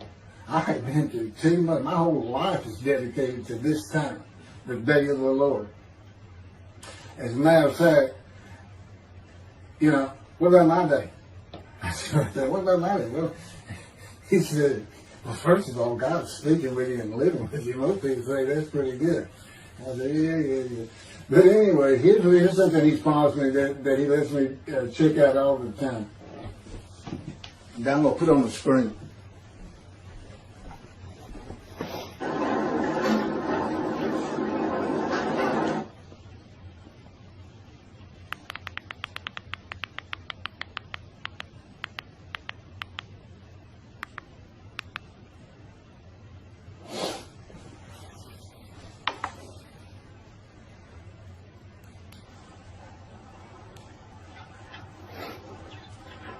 The Radiant GP Cycles, Shorties, Slip-Ons, Cold Startup.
27-year headache. Chapter 5 of the life of God's righteous servant of Isaiah 53. The same year I graduated from law school in 1982, my son Justin was born. In 1985, my daughter Brooke was born. And in 1988, my youngest child and daughter, Laura, was born. I was making good money, though I expected a lot more, in my first job with a law firm that specialized in collections. I also tried my first civil case, which, while working there, which was a nerve-wracking event, first trial. The first day I entered the courtroom, the judge asked me if I was a law clerk. I had a very youthful appearance, though I was 28 years old, not 20, common age for a law clerk. My youthful appearance in junior high school and high school with my long, wavy blonde hair I usually kept in a ponytail had way too many people tell me I looked like a girl. It is interesting, though, at least to me, not one person in my entire life has ever said anything about my disfigured arm. I must have looked like a girl who would beat on you if you did it. When I got mad, there was no hiding it. You could see it in my face and hear it in my words. When I was 28, Brooke was born. I tried my first civil case, and the bane of my existence on earth began. A never-ending headache that I generally thought to be associated with post-traumatic stress disorder. I had terrible nightmares from my youth, but now I seem to have begun grinding my teeth, causing the temporal mandibular joint, TMJ, to ache terribly during the day, and the whole side of my head, the muscular, I don't know what you call it, but underneath the skin of the skull, was always real tight, a tightening of the muscles. It was difficult to even talk to people at some points. For 27 years I had that headache.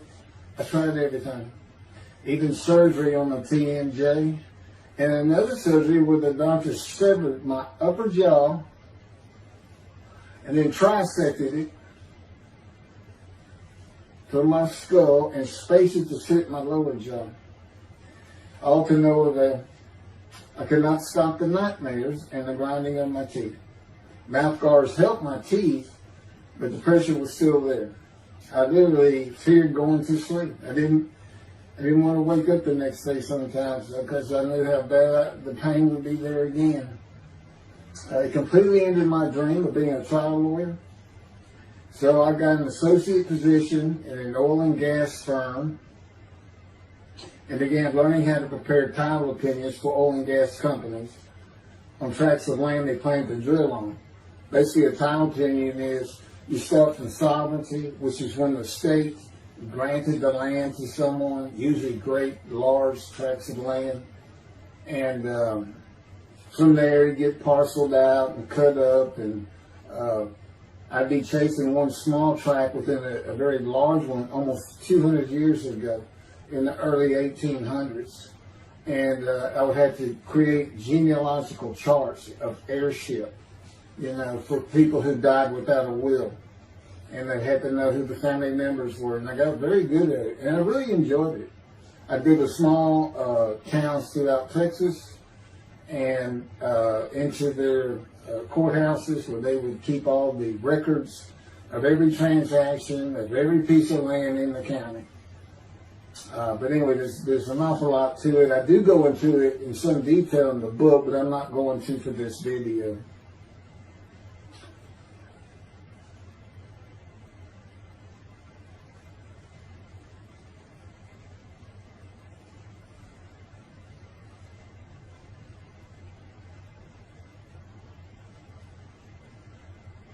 Eventually, I had my own firm. It's just me. In my own office, and I was doing very well, though billing hours for title work is generally lower than other areas of the law, by the hour. But I had also been involved in multi-million-dollar sales of production between oil and gas companies, probated wills, prepared affidavits of heirship, worked with landmen to fix title defects, appellate work, including arguments before justices, plea bargaining in criminal cases for defendants, and anything else that came my way. Then it all stopped, and once again I was fighting for my life in 2001. This is chapter 6, skin, colon, and lung cancer. Oh, just, God would have me tell you, he gave me those headaches. When he came to me, I stopped having nightmares. He provides my dreams for me now. And often as a learning experience. But the grinding of the teeth, everything stopped, and I thought it was just because I wasn't having nightmares. And took away any symptoms of PTSD, for which I was receiving money from an insurance company for disability, partial disability. And that went on for about 7 years. Then one day we're out walking, year 7 of 13, and I had that headache. It just came, and I just stopped. And I said, "You got to be kidding. You did not give me those headaches." He said, "Yes, I did. It's necessary. You are considered the suffering servant of Isaiah 53.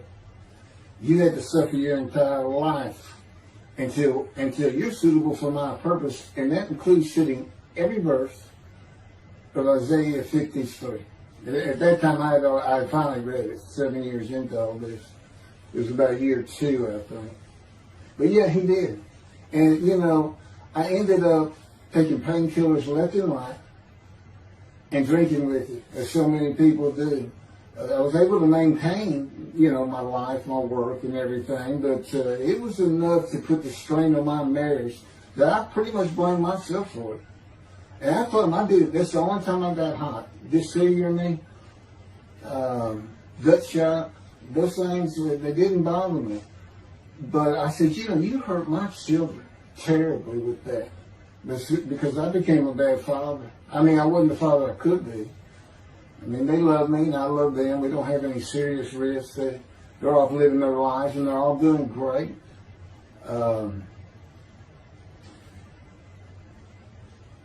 But if they consider themselves anything, they're Christians. And although I don't think any of them are overtly religious, or that they're in church every Sunday or anything like that, but you know, when I started going to the conservative synagogue here in town, and I told them I was converting to be Jewish, they're pretty much just that. Just saying I would be a Jew, I guess. I'm not sure that I didn't believe in Jesus. Was probably more of it, God says. But really haven't talked to them much at all in 7 or 8 years. So, but anyway, so God gave me the headache just to make sure.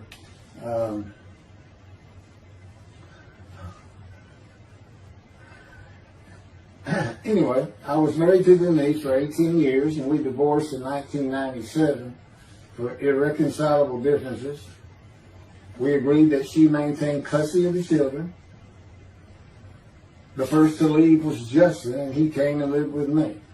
Then Brooke started getting in trouble, who is, as tough as she is beautiful. Her mom's very difficult to get along with. Justin was a lot like me at his age. Trouble followed him everywhere he went. Like me, he was hard to talk to, and like me, his getting out of high school was a coin flip. He's doing great. He learned the oil and gas landman business, and I helped him out as much as I could, and friends of mine helped him out even a lot more. And he's very successful in it. Married, no children. Laura's married, no children. She's got a great job. And Brooke is married with 2 children. I have 2 grandchildren. Long life, see his children. You'll see what I'm talking about, long life, when I get to lung cancer that God chose to crush me with. Something had to be done, and to make matters worse, Denise had met a man and they were going to get married. But he didn't want Brooke. to be part of their new family, or Justin for that matter. He wasn't going to go stay with them anyway. Now, I had 2 of the children, and she had 1, but all still in her custody according to the divorce decree. So anyway, I stopped paying child support on those 2, but had not gotten around to the proper revision of the divorce decree when I took Justin and Brooke with me to live on the Big Island, Hawaii. Laura came with us to visit for a month. This oversight on my part resulted in Denise and now her 3rd husband filing papers in divorce court for past child support for all 3 children, for the time I had begun paying her 1/3 of the original amount. I represented myself. I had 1 contempt of court and was locked up for a day, but I never had to pay that money. By verbal agreement, I sent Laura back exactly 1 month later. I could not leave her out, and I wanted her to see where her brother and sister would be living.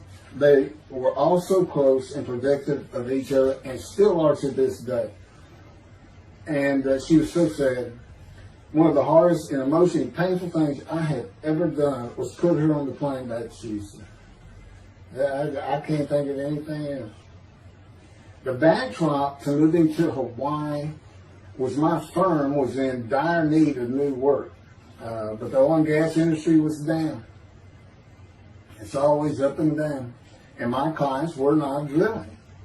A landman I knew called and said his sister in Hawaii, a brilliant eye doctor, but not a good businesswoman, needed help resolving creditor issues stemming from her new offices and equipment purchases. I told him it was a good time for me, as things were slow, and who's going to turn down a free expensive trip to the Big Island, Hawaii. So I went and took care of everything without charge, but of course everything was paid for. When I came back to live in Hawaii at the urging of the doctor that I had helped, who did not like the look of an abrasion on my chest, and it had been there for years, I was examined by a friend of hers, and it was cancer. I don't remember what the doctor called it. He removed it in surgery with a 6-inch diameter circular cut, and it was not malignant. I could practice in just about any area of the law, and all I had to do was pass the Hawaii bar exam, one of the toughest in the nation. While studying for the bar, my body, all at once, in a moment, told me something bad was wrong with me. I had been running, swimming, riding my bike everywhere I went, letting Justin have the car, and had been feeling good and strong. In a moment's time, I was weak and sick while grocery shopping, and there was a pain in my belly and my abdomen. I did not know it, but a large tumor in my colon had burst through my colon, and I was bleeding internally. I did not go to a doctor, which I guess is my nature. That, and I did not have medical insurance. Anyone asking for help, asking anyone for help unless things were at a critical stage, such as a bullet wound, was something I couldn't do. There's all kinds of personality disorders. I thought surely it would pass, and decided to just give it time and bear up to the abdominal and belly pain. I continued studying and took the Hawaii bar on Oahu and Honolulu in the summer of 2001. I had lived in pain for so many years from my headache, and passing the bar was so important, I just kept going day by day. Pain was getting worse, and but I kept exercising. It's the only time I didn't focus on the pain.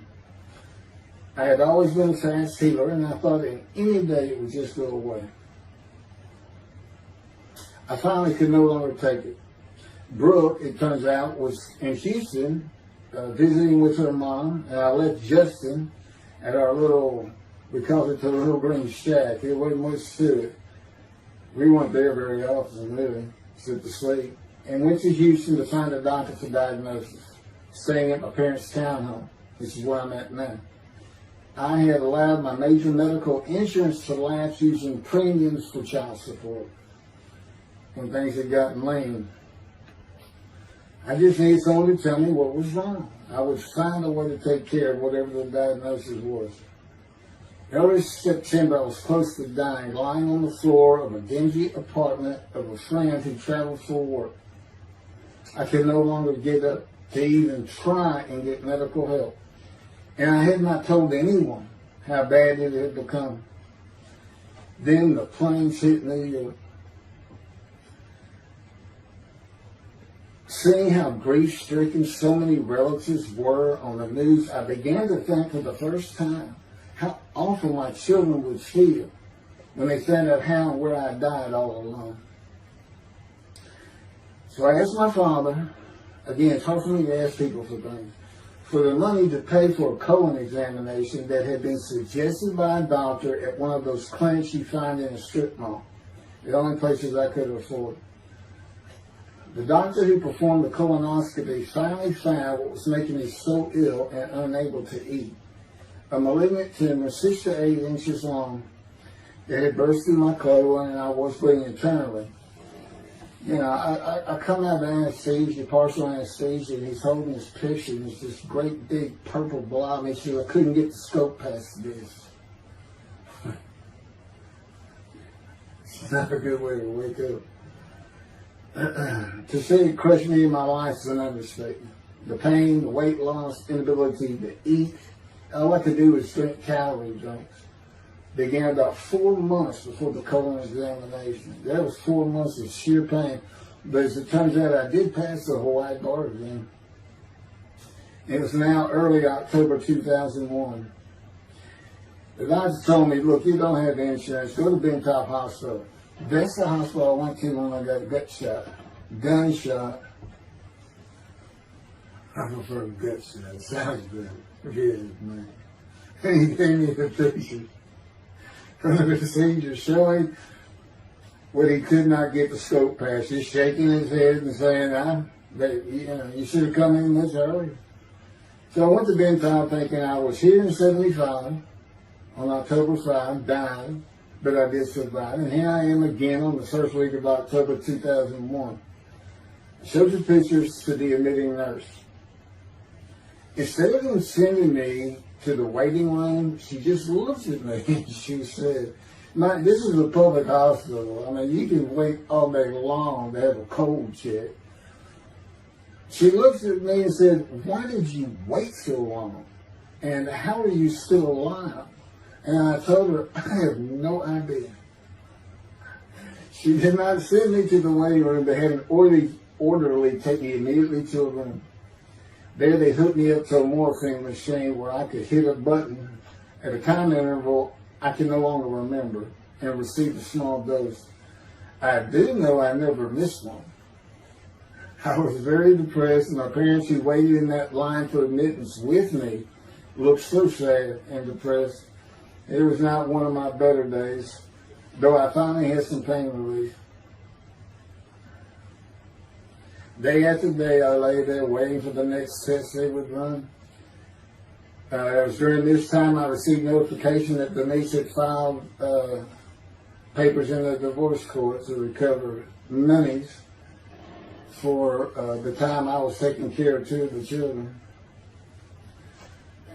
It's also when I received notification from Hawaii that I had passed the bar exam. So, Bentop Hospital, what a lifesaver. I mean, young surgeons in like Baylor University, medical schools, it's a prime position to get your hands on if you're going to be a surgeon. Because you're in surgery all day long and all night long. As long as you can stand up, they're bringing people in. It's just a real hot spot in Houston and a great hospital. But it's not a place you want to stay. You really don't. My doctor would come in and be out so fast, I never knew what was going on. He did tell you my previous surgery to my abdomen, where they opened me up from stem to stern, complicated removal of the tumor. On October 25, my son's birthday, he was now stuck in Hawaii, They cut me open again and removed the tumor. It was about a week or so later, I was released with a schedule for chemotherapy. I returned to the dingy apartment all alone, and I just stared at the television for weeks. I did, and chemo was so depressing for those who had to go into it. A small room with big chairs for about 20 people who all looked like death, including me. Everyone with an assortment of bags of chemo dripping into our arms for hours. It took about 8 hours before I really got sick from it. And I had to park a long way to avoid paying for parking and drive a long way to the apartment. It was a very gloomy fall and winter. When I completed my chemo of once a week for 6 or 9 months, more tests were scheduled. I do not remember how many months the chemo lasted. I do remember I did not finish, missing the last 3 sessions. At the end, I could not get out of the door without bursting into tears and just not go. It just wore me down to nothing. On the right side, it was my goal. I had my own apartment called the Loft. It was brand new and very nice on a bayou close to downtown Houston with a running trail alongside it and lots of woods near Memorial Park where I had been running a 3-mile circuit since high school. I returned to being called for follow-up tests, including x-rays of my chest, and the colon cancer had not returned then and to this day. The chest x-rays were another matter entirely. The doctor told me he had bad news and showed me the x-rays telling me the white spots I was seeing was cancer. They were everywhere. Lungs full of cancer, he said, at a stage I could not be treated with any success. My dad was with me, and I asked the doctor, well, what does that mean? And when he said you need to prepare for death, the look on my father's face was so sad and hurt at the same time I'll never forget it. And we've been through some tough things in this house, every house we've been in. It didn't affect me one bit. I did not feel anything. I was too beat down from the chemotherapy to care, I guess. God tells me I had a lot to do with that. And it's like no matter what they said, I didn't think I was going to die. But I didn't know that. I just wasn't having that conscious thought. And God says he had a lot to do with that. And of course, he hadn't spoken to me yet. I had never seen a doctor for cancer or any other ailment since that day. I had to get Justin home was all I thought about. But I needed money. I found an old client that needed a tile pin for a drill site well. I struggled through that and got my boy back to Houston. And it was tough. I was so weak. And it had been so long since I really had done any title work. And just going to pick the work up and visiting with the client was a major to-do for me. But we got there and I got Justin home and he went to live with some childhood friends. This is now 2002 and going into 2003. I just walked all over the running trails in a 3-mile loop at Memorial Park and in the woods day after day. I didn't think about dying, but I did start. But I did not think about restarting my law practice either. I watched a lot of television and played video games. I watched the Tour de France for the first time and got inspiration from Lance Armstrong. I was still alive though, and the funny thing was my lungs never bothered me. I was never sick. It's because God had already removed it. After I got the news I was dying of lung cancer, he took them from me. That's what he tells me. And I don't have any symptoms. Well, you'll see right here, in 2005, I picked up some title work here and there and made an office out of my loft. I bought my first motorcycle, soft-tailed lowrider Harley Davidson. First time in many years I was happy. I love riding that bike. In 2006, I did some landman work for standard day wages and began dieting and running.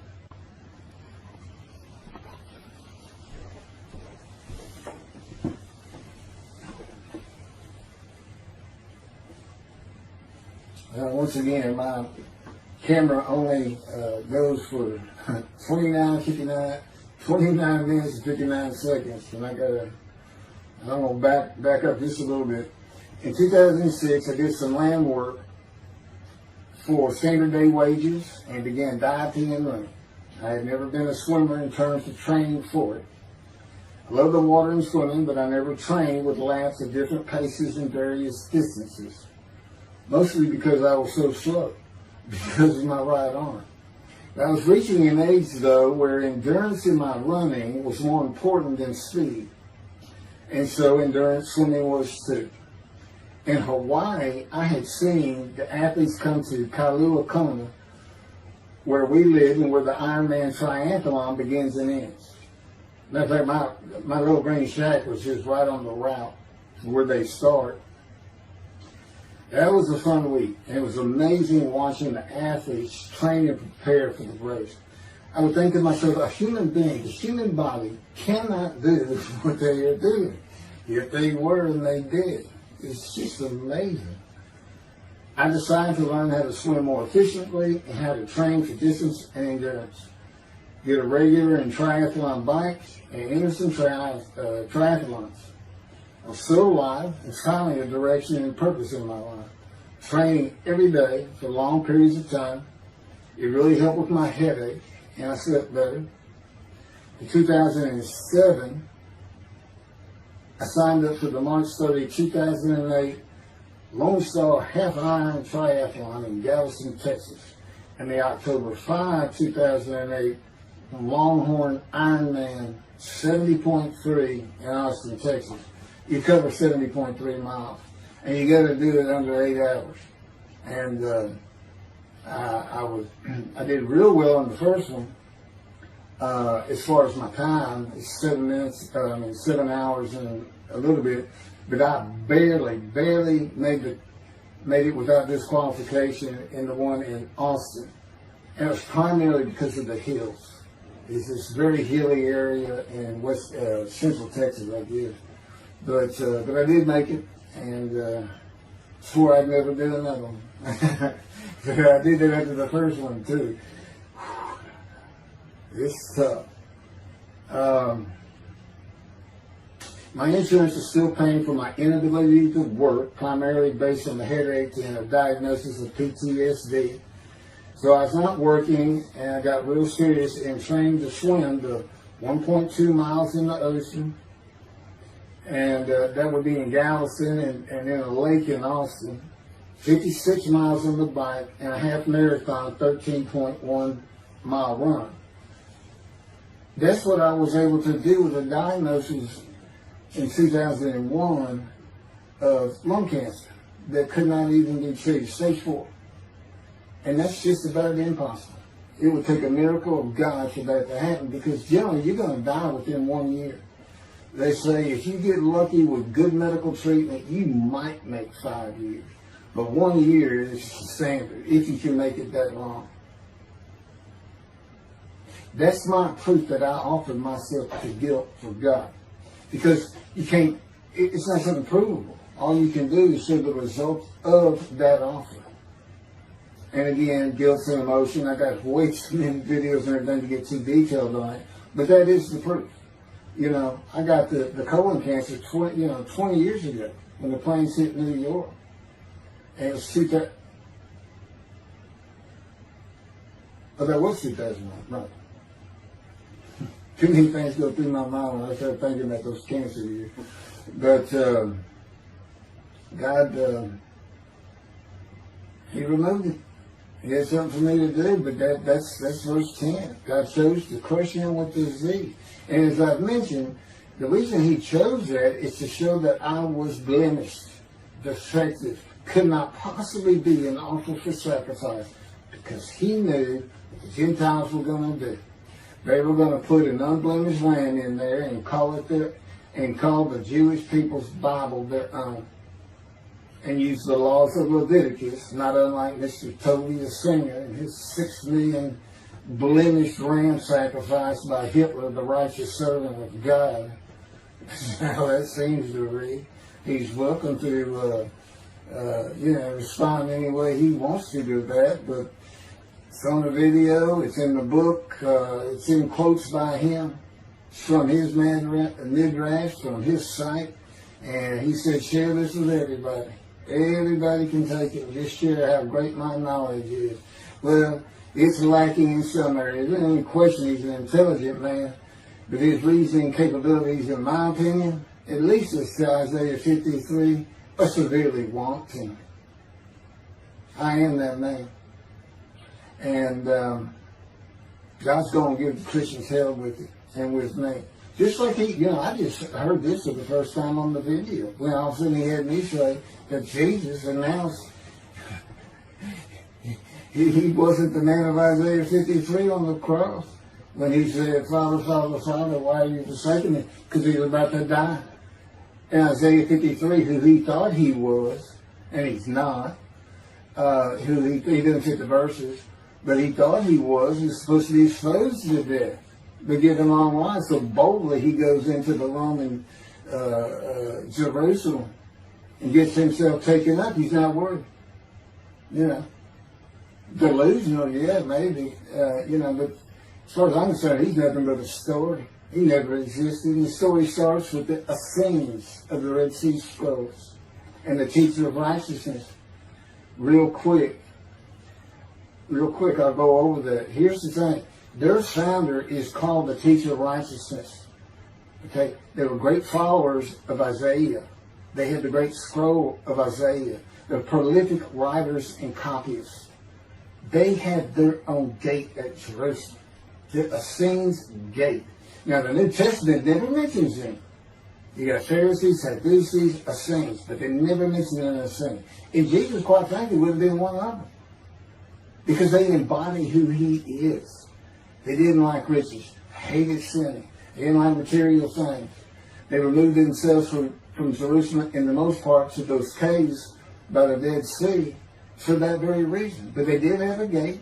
They still had people who would be there. And you know what they would do at the gates? Tell stories. That's what you do. You tell stories. And it is a great story. Here's this guy. He's connected with God. Back then they believed men were gods. Caesar was a god.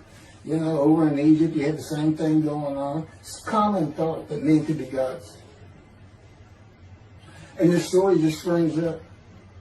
And they didn't even question. They'd have gone and questioned it. I mean, they're sitting right front and center in Jerusalem. You think they didn't hear? This man walking on water, raising the dead, feeding 5,000 with 2 fish and 5 loaves. Turning water to wine. That alone, Rome would have said, Caesar would have said, he does what? He turns water to wine. Bring him to me. Don't touch a hair on his head. You don't kill the man who turns water to wine. You send him out with your armies. Make your men happy.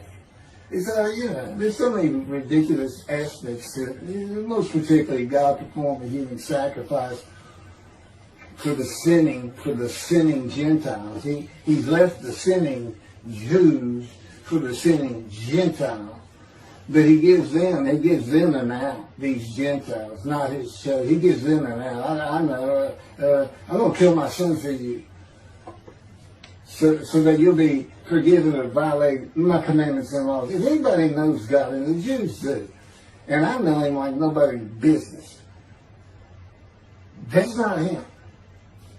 That's not him. I mean, he told the Jews, I'm never going to leave you, but I will punish you. Now, that's him. That's him. And he'll put you through hell just to make you a better person, a better people. And he has no plans of changing that. He's not going to change the minds and the thinking of billions of people to make them love the Jew. He's just not going to do it. And the practicality is he didn't create man for him to even be able to do that. Now, he could have created humanity where he could do that. He could change the mind of everybody at the same time. But I'll tell you on this, he's been working on my mind for 13 years. It was one brutal cop. It's a very one-on-one affair. Now, he says, I could just kill everybody. I mean, that's easy enough. That's easy. I could just kill everyone, but He said, that's not, it's all about this. You got to know how to read the Bible. It's written for antiquity first, and the Dark Ages, and then the Age of Enlightenment. I mean, basically he's saying you've got to go back over it. You've got to check these guys. You've got to check Rambam and his speech.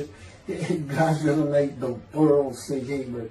Or, they will be the pure speech. You got to check some of this stuff. And I read Rashi's, I went through his Isaiah 53 Midrash, and all I can say is very unimpressed. I've seen what he has to say in Malachi. He didn't pick up on any of this. He didn't know what the angel of the Lord is, the angel of the covenant that you desire. He doesn't know how Moses goes by a burning bush that's not consumed. The angel of the Lord is in there, and God speaks. I do. To me, it's just like, well, you just get some basic concepts, and all of a sudden, and quite frankly, it'll open up the scripture to the Jews. They can put the Talmud aside for a little while. But I will say this. God says, if you can study it, study it. There's all kinds of great things in it. Just be real careful about what you teach from it. And it's useful for heaven. If you like to talk about Talmud as a scholar with other Jews who may very well be in scholar remembrance with you, you can meet up with them. You'll see them in the meeting places, have them over to your room. Y'all can watch the new earth being created and the new peoples of God chosen, and watch the evolution of the chosen people. And humanity, the same as this one. God says, why would I change it? Why would I change it? When I did it, it was perfect. And you can tell Mr. Singer that the evolution that he's talking about, where all of a sudden the world's going to love the Jews, been going on for over 3,000 years, and it hadn't even. And today, anti-Semitism's up, and David is here. It's not going to happen. Thank you very much. I will be doing. Was that 5 and 6? Yeah, that was 5 and 6. Now the book picks up at chapter 7. It's on a video when God first speaks to me, and it's very interesting. And we'll still be putting some videos back. But I've pretty much covered all the major material, everything from Isaiah 53, the day of the word, Lord. There's a few more things, and it's a better read than it is a video watch. But for those who like to read, but it's covered very well in these videos. And now that I put in the personal part in, which is to show how I fit Isaiah 53, and you see the difference in my life. Now that's a life of suffering. That's a life of pain. That's a life of familiar with disease. They said, gee, when he died on the cross, he was scourged. He was scourged, and this and that. Do you know how much he suffered in his life? I mean, he's not even in the conversation as a man of suffering. He's not in the conversation. Thousands and thousands and thousands of people died horrific deaths back then, and by crucifixion. It's not the only one. This is descriptive of a man and his life, so you can find him, identify him. And what did he do? He never suffered. He was never sick, ever, until the last day of his life. 30 years old, he's got one baby under his belt of pain and suffering. To me, that's not, you're not even in the conversation. I mean, that's nothing. That's not even suffering. That's just, you had a bad death, sorry. You got whipped first. You got whipped. One gospel says that the scourging was an open-handed slap to the face. Now, the other three do say scourge. But then and then every movie you see, he's carrying that cross. He's all whooped up and bleeding, this and that. He carries the cross in one gospel only. In the other three, it's carried for him. And then he's on the cross, and what does he do? Father, Father, why are you forsaking me? And then the gospel says, one of them, and then he gave up the ghost. He gave up and died. I laid in the back of an ambulance for 8 hours, doing everything I could in my power to stay alive. Just gave up the ghost. There's another video where we make that a little bit more humorous. Anyway, thank you for listening, and I guess that's it. Thank you.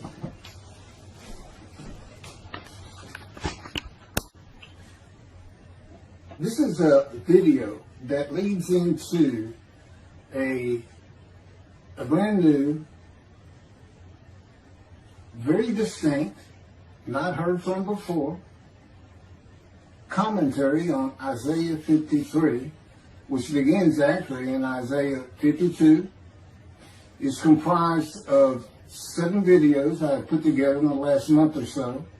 And I'm just putting them all together with a lead-in video explaining these things and why it's so new, novel, and has such a different view of the scripture from that which Judaism teaches regarding a Messianic era when David comes, the descendant of David. They often refer to him as King Moshiach. Moshiach means the anointed one. And you'll get the idea from the title of this video real quick. God speaks to an atheist. And it began like this. The doctors who gave me 1 month to live from lung cancer in 2002 that developed from my colon cancer metastasizing would have been surprised that I was still alive, to say the least. I had stopped thinking about the lung cancer years before. The white spots in the x-rays that filled my lungs like the stars in the night did not inhibit my breathing or slow me down in any way. At this point in time, I'm training for my first triathlon. And I didn't start small. I did a half Ironman. It's 1.2 miles swimming in an ocean, 55-mile bike ride, and half marathon, 13 miles. They call it the 90.3. One Saturday in the fall of 2007, I was cooking lunch in my small kitchen, post-divorce, and at the stove, when God said, from just a little behind me, as though somebody was speaking to me right here, and above my right shoulder, which is this figure, wash your hands. I turned around to the sink, washed my hands, and turned back to the stove. Now understand, I've been an atheist for 50 years. I mean, I completely denied the existence of God. And then from right here, a small, quiet voice, like an account they had with Elijah at the cave, said, wash your hands. And I simply turned around, washed my hands, and went back to the stove. I didn't say a word to him. I didn't even keep thinking about it. I just did it. That was it. It was as though he had always been there. Just as to Adam. That's what I liken it to. And he dictated this to me. This is from my book, the book of my life that God dictated to me. It's called The Righteous Servant of God of Isaiah 53. No, the life of God's righteous servant of Isaiah 53. And he put it together. And he did it because he actually came to me, as Jeremiah would say, in the womb, but in my first year of life. And like Ezekiel, lit and entered me. So that part of chapter 11 of Isaiah happened well over 62 years ago. That's when that happened. That's when Moshiach was here. For all these rabbis and commentators who have been saying, he's here, no, he's here. Well, he's been here. I've been here a long time. I just wasn't prepared and hadn't even heard his voice yet.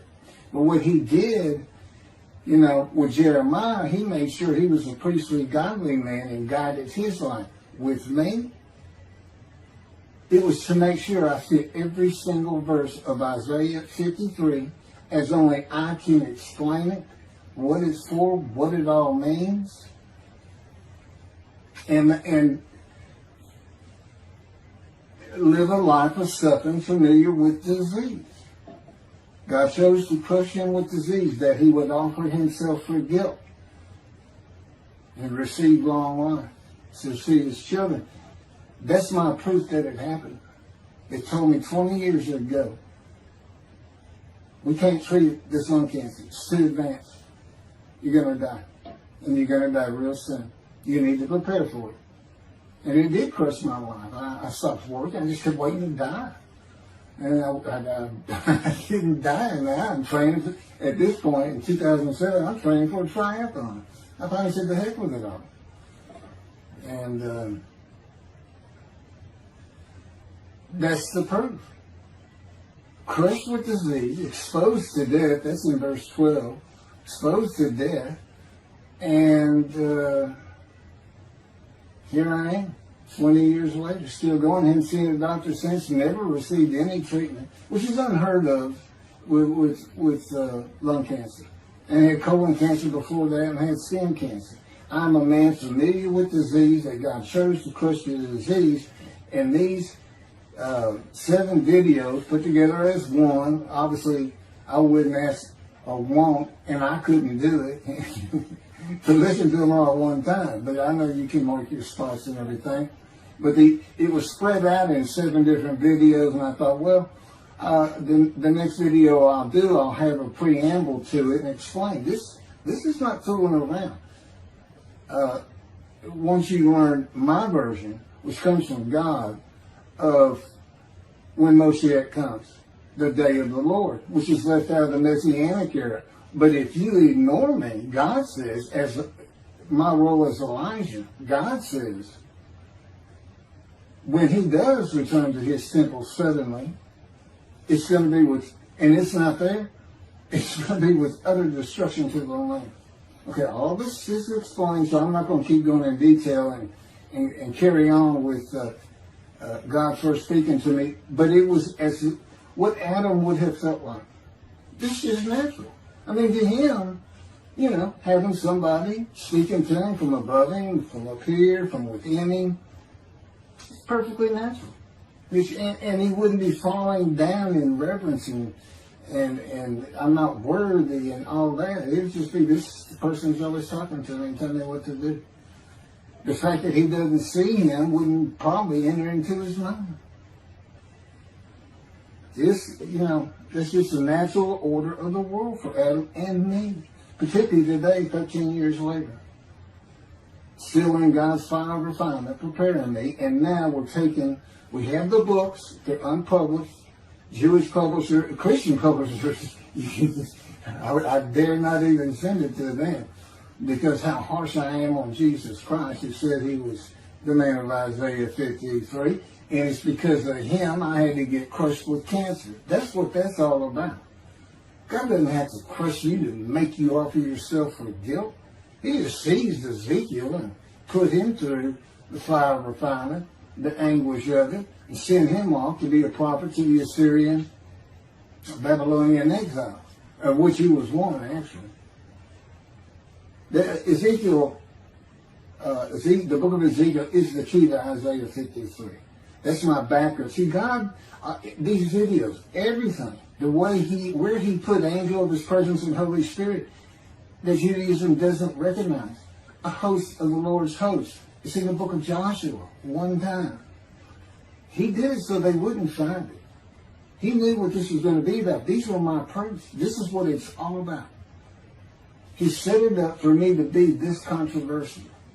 You just got to take the Messianic era of Judaism and toss it out the window. And you'll understand why, when God has me explain it to you. He controls everything I do, think, and say. Finishing preparing lunch and ready to watch a Texas A&M football game, I headed to the living room, and God said, "Get a napkin." I turned back to the kitchen and got a paper towel, sitting on the couch from about the same place. Sitting on the couch with the television on and my plate in my lap, God said, "Get your TV tray." I got up, set my TV tray in front of me, and placed my plate on it, began eating and watching the game. That night, I was in bed reading a book. From the doorway, God said, "Tomorrow we're going to Bed Bath & Beyond, the store, to buy a shower curtain, sheets, pillowcases, and shop in general for things that you need." I said, "Okay." and continue reading my book. That's God spoke to an atheist. That's how it started. We call it the early years now.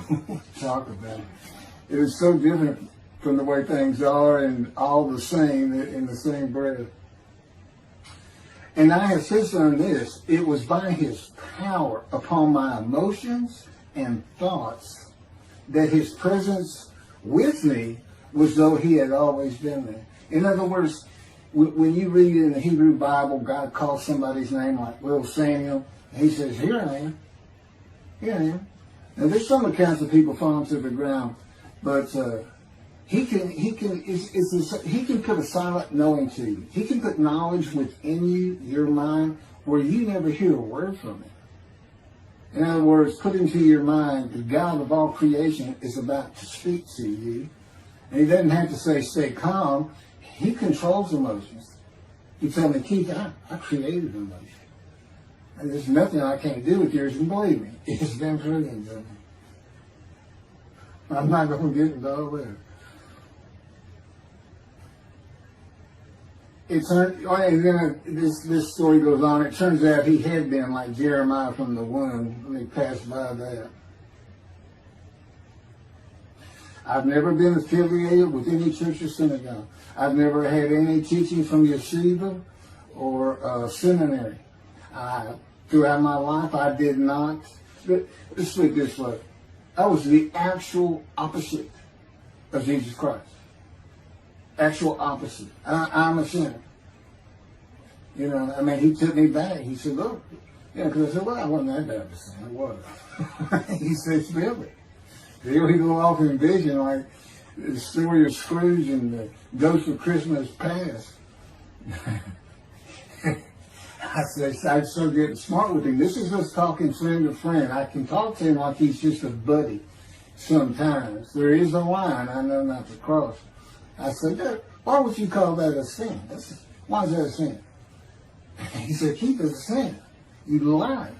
I said, yeah, but if I didn't lie, I was going to jail. He said, but that don't make it good. I said, well, which comes first? Going to saving yourself? Or lying? And so what? I didn't believe in you anyway. I wasn't worried about going to hell either. It's just, I didn't think about those things. He tells me, man, I didn't let you. That's why I was with you from the get-go. He wanted me to be fresh. No preordained, settled in thoughts and beliefs on anything. Of course, I grew up in Texas for the most part, so it would have been Christianity. I didn't associate with anybody who was religious. I didn't even know what the term Jesus meant. I didn't even know that Jesus died for my sins, supposedly, in their theology. And I didn't know that there was a problem between Judaism and Christianity. Jews and Christians. I didn't know that. I had plenty of Jewish friends. You know, I was in the late 60s, 70s, my formative, going into my teen years, and, you know, we treated everybody as an equal. I never thought about it. Including African Americans, who in my day, we just said blacks. I guess that doesn't go anymore. But had great friends of all kinds. My best friend, I didn't even know he was Jewish until I saw him on Facebook 40 years later. But anyway, let me jump ahead. Okay, this is how God communicates with mankind. This is what the prophets are all about. It's not just Ezekiel, a spirit lit and entered into me. At that moment, God was speaking. And then He says, at that moment, a spirit entered into me, and then I could hear God's words. So He's saying, and that means God is in His spirit. And it's just imagine the presence of God is His mind, and it is composed of elements of the unseen realm that we can't understand, and spirit He created, and the angel of the Spirit, the Holy Spirit, He created. But that's completely different elements. His presence is different from God's presence. But they're like big clouds, and they can float together and be as one cloud. Okay, that cloud is what descends upon you. They are within me and without me. If you, this audience, was in a room with me, they would envelop you all around you. You'd be in the presence of God.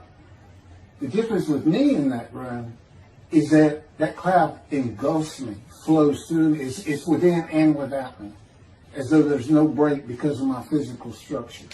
My little spirit is a little cloud that also drifted in. That's what it is. And it happened with all the prophets. If they spoke God's words, he was talking to them. He was telling them, write this down. Write this down. All these 20 books or so, the books of the prophets. Ezekiel, write this down. Set this up. Jeremiah, write this down. See, your time is coming. Well, that's the time in Malachi. It all comes together, and you'll find it in all these videos. So, and it doesn't just include Moses and the prophets. The man who wrestled with Jacob. Jacob says he wrestled with a man in divine beings. Well, you know, Judaism doesn't acknowledge the Holy Spirit as a person, which is beyond belief, because there's so many references that this is clearly a person, the angel of his presence. But it's just God going to a man saying, hey, wake up, I'm the God of this land. See this man over here asleep? His name's Jacob. He's got his head on a rock. Go jump on him and start wrestling. Don't worry about him. I'm going to orchestrate the whole thing. You'll be fine. And the guy would have said, here I am, let's go. That's how he does. And Judaism says the man in divine beings is an angel. No, you know. That'd be like saying, I'm an angel. And you wouldn't want to say that. Well, you wouldn't want to say it to me before he came to me, because that thing made me mad. I had a hell of a temper, just like Moses did, and like Ezekiel did. And God knows how to knock it out of you, to where you smile and laugh a lot. Because I never used to. Now, well, you got to read the book, and you'll get it. You'll get it. And I'm just, you know, just like a lot of people, I've been through too much, hurt too much, suffered too much to have any thought that there's anybody upstairs, you know, who cares about me. It's just don't even mention his name around me. We're either gonna fight or I'm leaving for it, and you'll never see me again. Don't do that, because it just makes me angry. All that's gone, by the way. Lots of stories on that. Oh, and the Spirit speaks. He's got his own personality. He's angelic. He has a very childlike voice. And he's just nothing but a ball of humor. He didn't have me say he's the greatest comedian of all times of the universe. And he's just a joy to talk to him. And he has the smarts of God, as he tells me.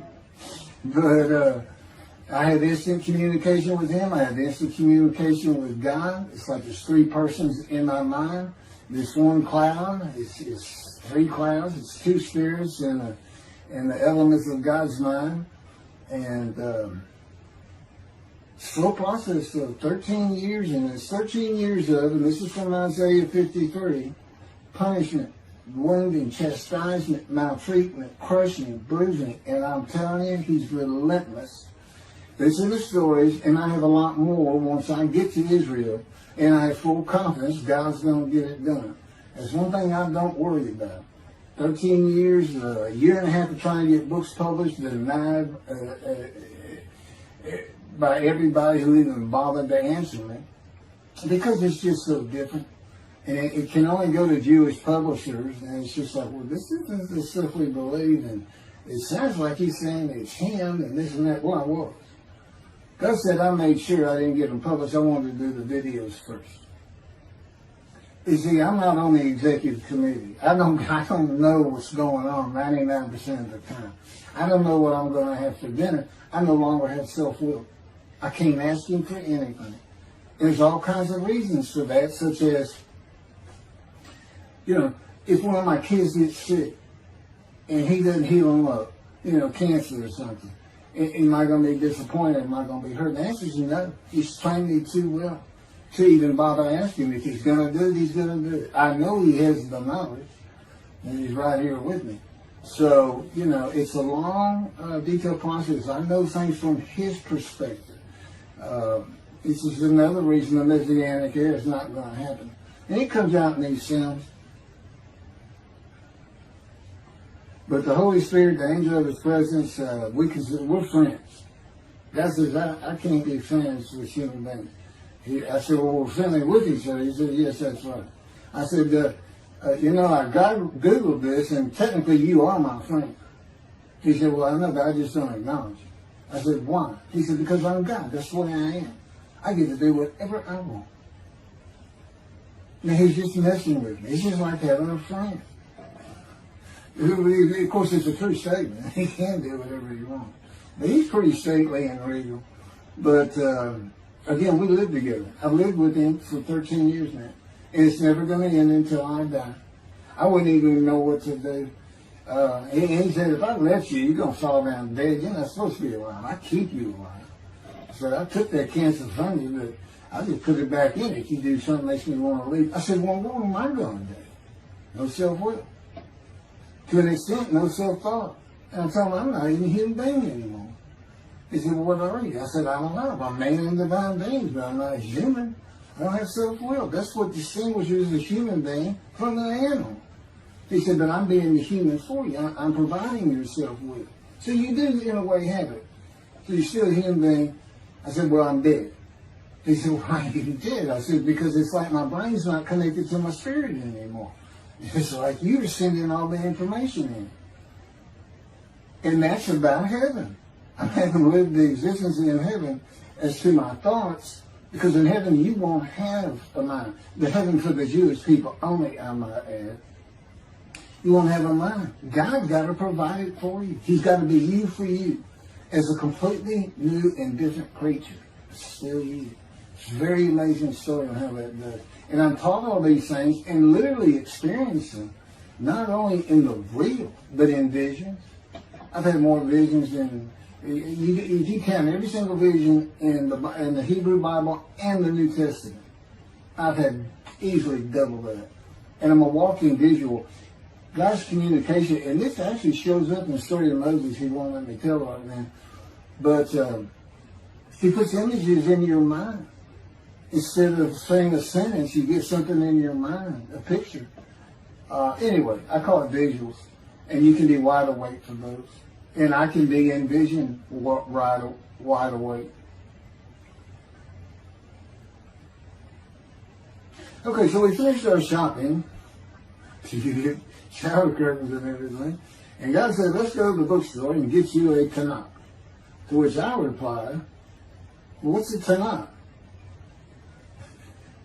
I didn't Hebrew Bible, okay. Well, I know the Holy Bible, the New Testament and Old Testament. And on we go. My son to learn for the first time.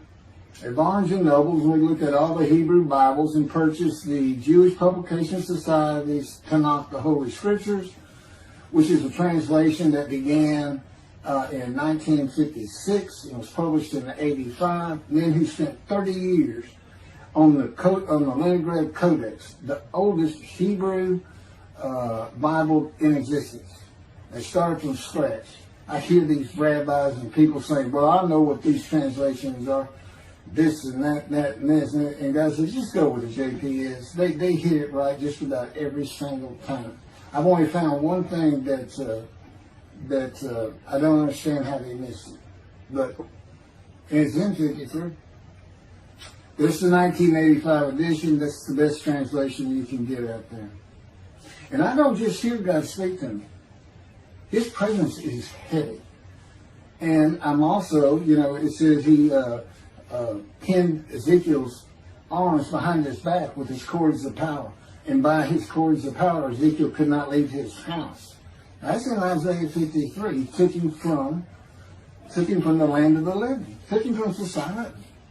The man of Isaiah 53 lives, so he's taken from society, but that doesn't, from the land of the living, that doesn't mean he died. And there's no crucifixion in 53.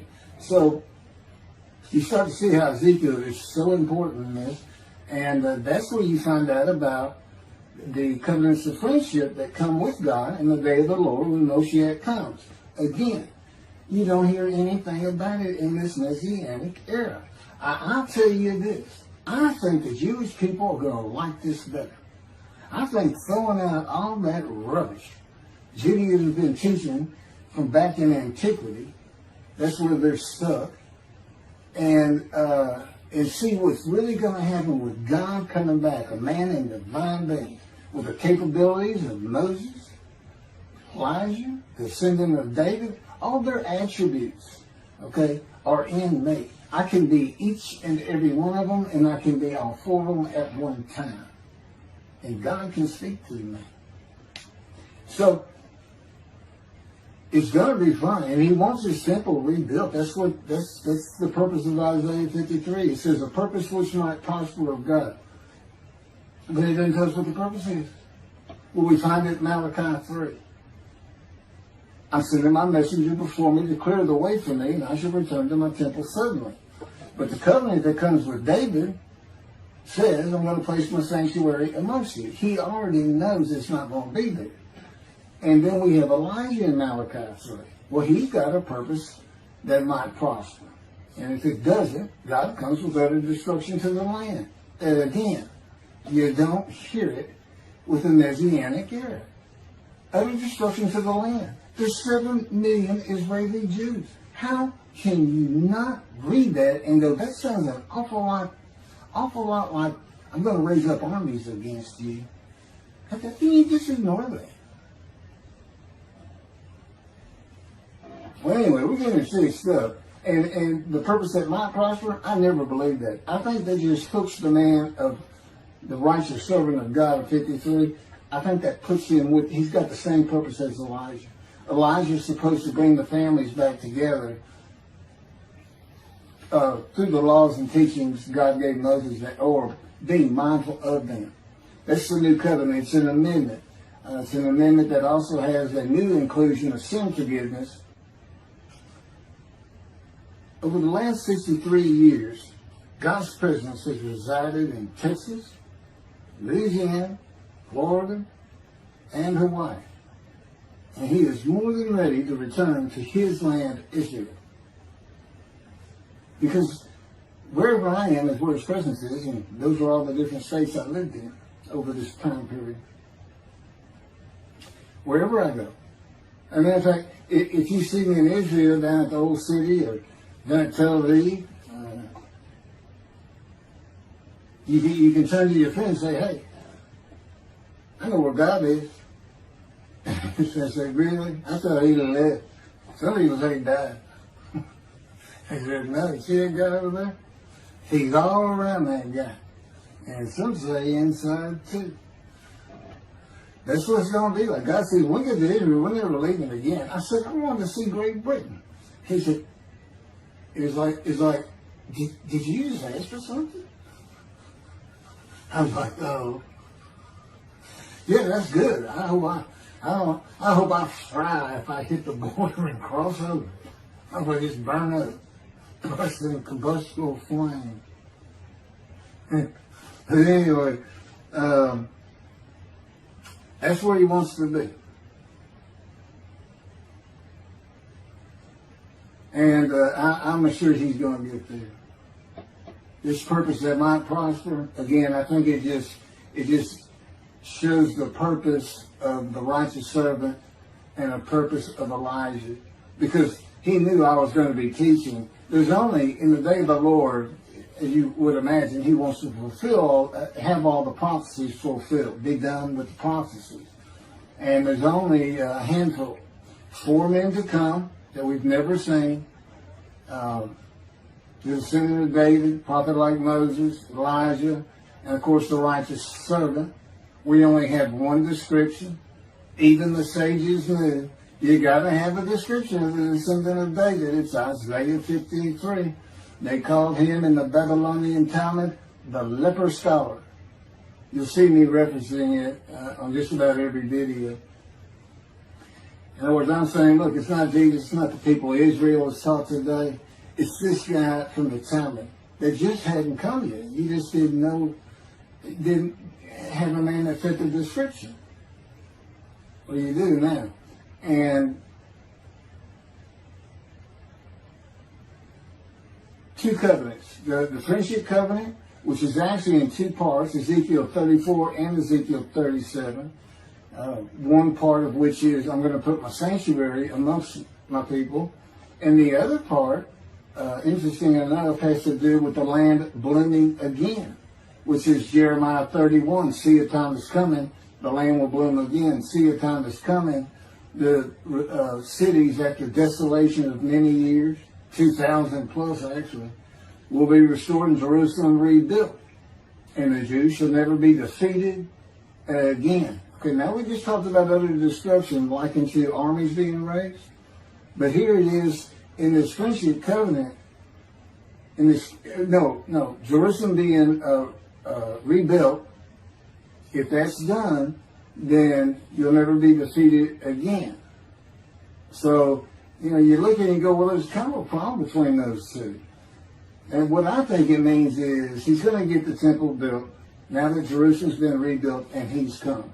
That this might prosper because, it kind of gets you. So what is the purpose of God might prosper? Who thought you could do everything? And he said, well, in a large part, my people got to listen to you. They got, especially the rabbis, they never listen to my prophets. They're all full of themselves. And they know everything. Well, he starts getting angry. And see, that's not good for me. Because all of a sudden he wants to make me better, which means suffering. You got to keep them away from those movies. I'll tell the spirits, say something funny. Get a funny guy around here. We talk friend to friend too. Well, anyway, I'm going to let you. There's a lot more, but this story's in my book. Hopefully, after spending time and understanding who I am, and this is here. It's happening. I don't care what the rabbis think or say. Look, I'm a prophet of God. I'm a man in divine things.